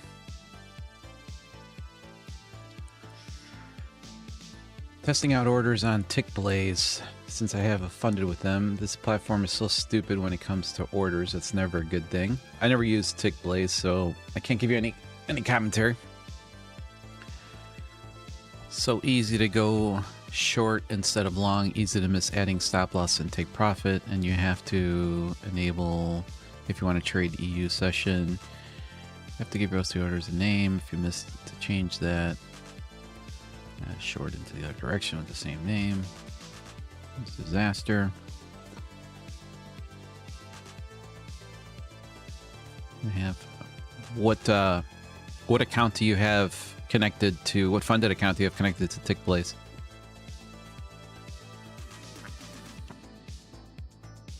The spacebar enables a market order? Holy shit, that's not good.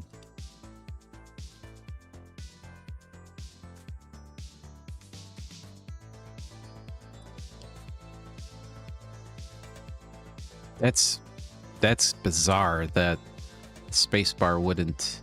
That spacebar would be a hotkey for a market order. That's a fucking disaster waiting to happen.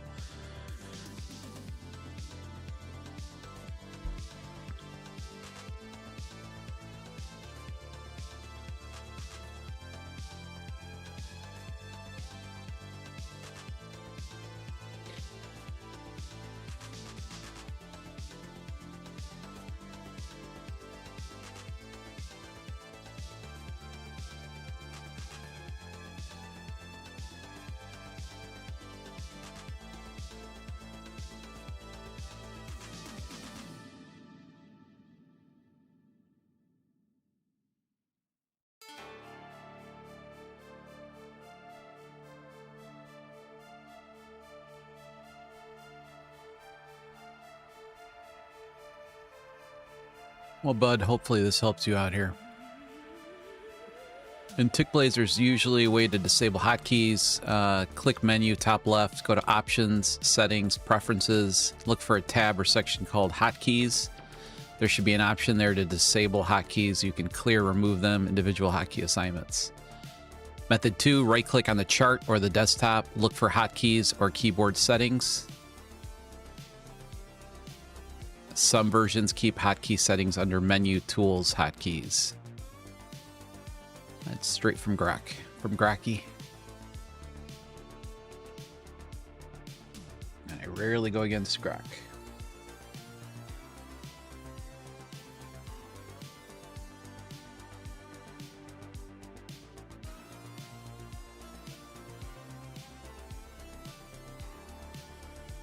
Ah, that stinks.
I'm so happy with my new labels. Thought that would be kind of strange for it not to work that way, but...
All right, now it's getting interesting.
Giveaways at 10:30. I obviously need to make some profits.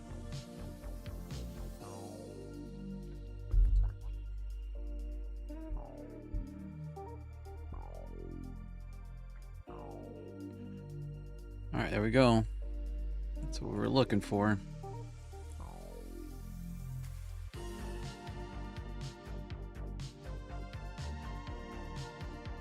Yes, sir.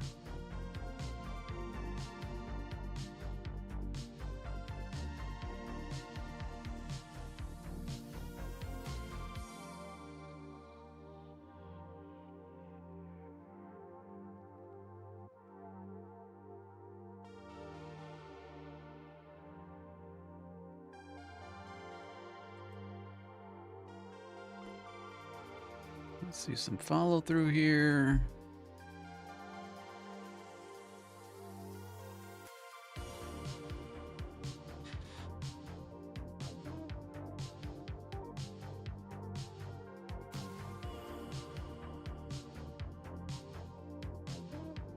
Come on, stay with me here, Bears. Let's go.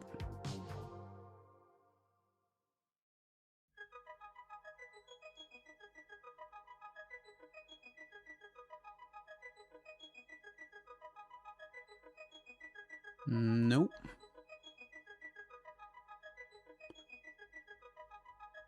Dang.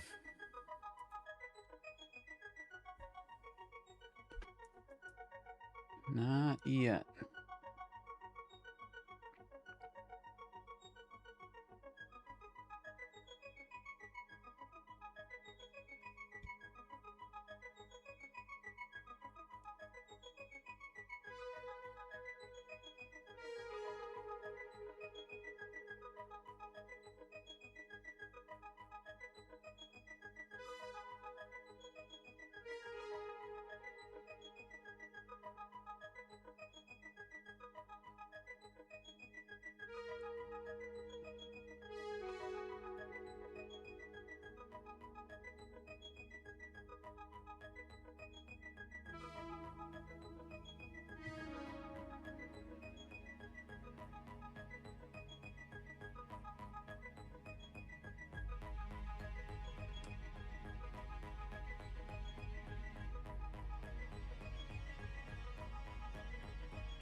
Come on, Bear, show me something here.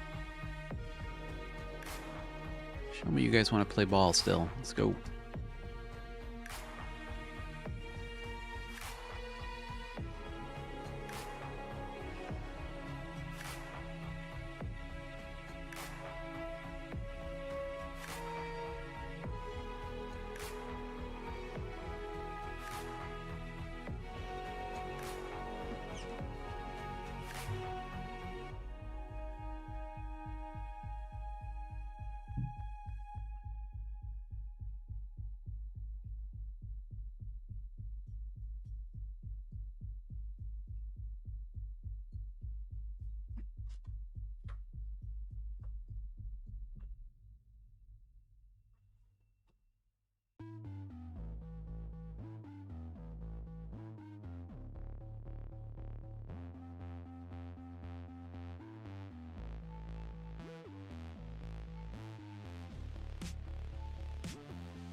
It's not showing me anything as of right now here.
That was kind of a big nothing burger there.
Morning, Nate.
I like this move right here. Don't like the fact that we got the open sitting right underneath it, but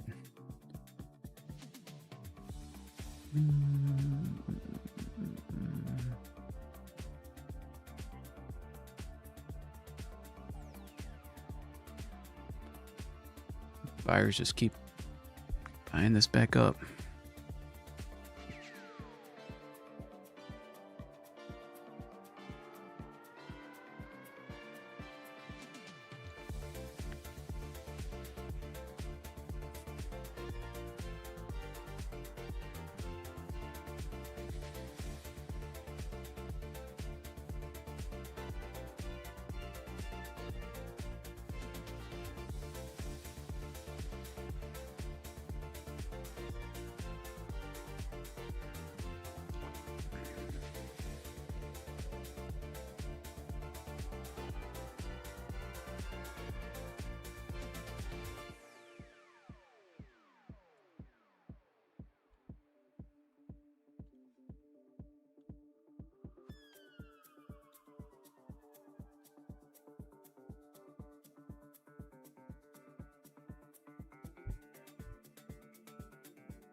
Come on, market.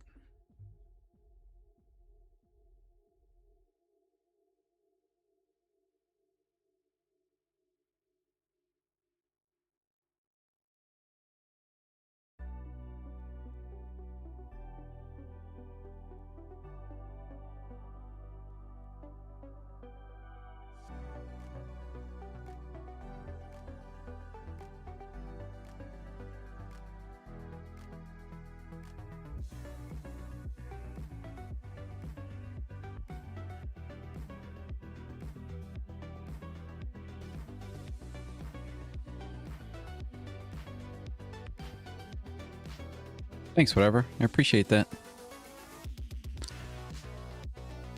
Just to say I like your channel. Well done with what you've built. Appreciate that a lot. Hopefully you guys are going to appreciate the weekend report. I'm a little... I'm not going to be... I don't really get nervous for any type of videos. I do a lot of, obviously, public speaking, but this format's going to be a little different. So... I'm excited. I was thinking about doing the first weekend and just sending it to my Discord and Signal members, which is over, I don't know, I think about over 4,000 people.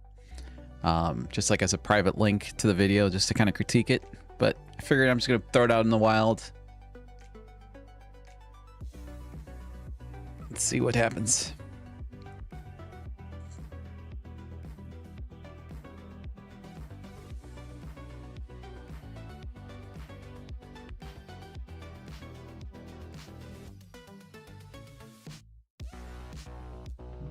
Yeah, nobody's winning this battle as of right now. Pretty neutral bias as of right now.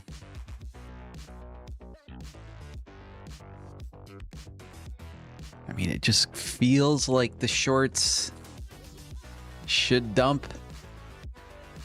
I mean, we should be taking out this prior day low.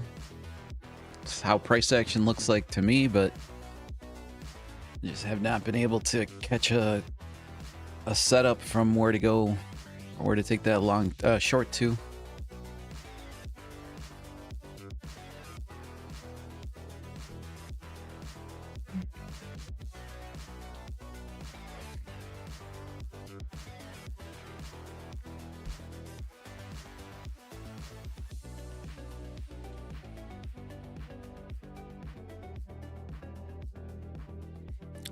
And they're kind of accepting here. Value area high. Not exactly accepting it, but they are price discovery up here.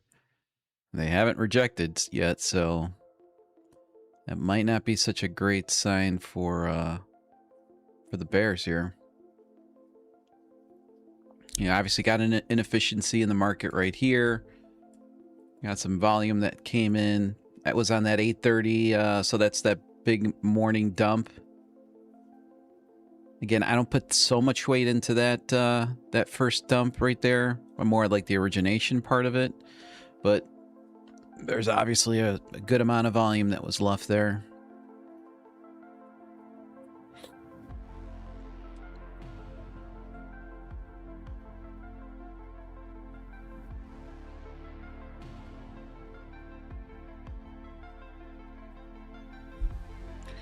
And, you know, looking at the bigger picture, you really can't say that the bulls are even in control. They're just temporarily making a pullback here. I mean, it's still pretty bearish.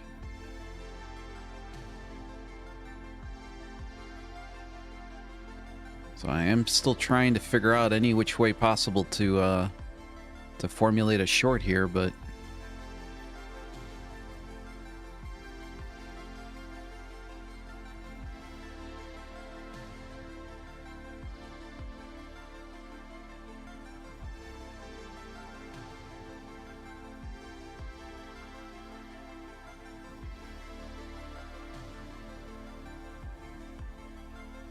I mean, we didn't take out initial balance low. We didn't take out prior day low. Range today is about 260 points, so maybe slightly below average. ATR is currently sitting at 35.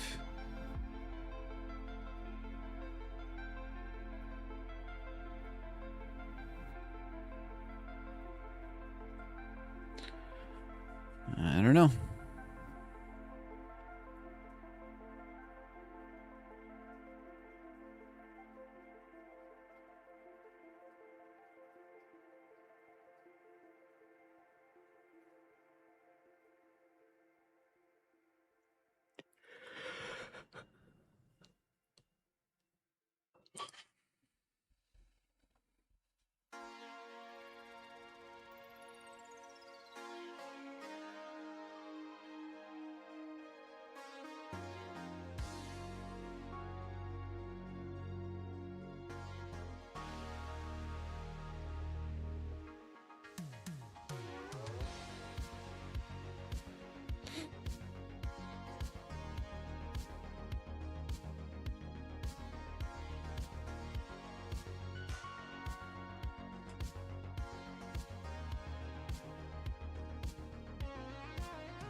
So this is their first true mini breakout attempt here into value area high.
Strong move here.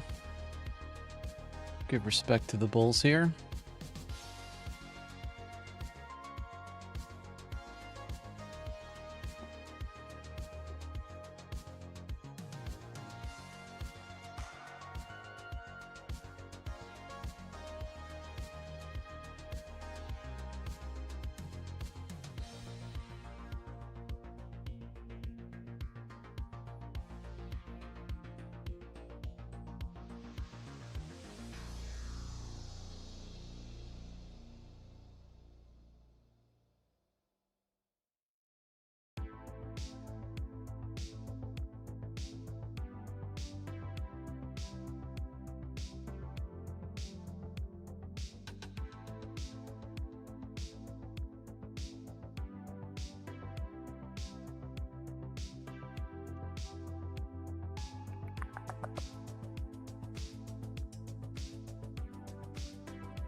right, guys, 10:40 in the morning. I am going to I'm going to call it from today. Sorry I wasn't able to make some profits here today.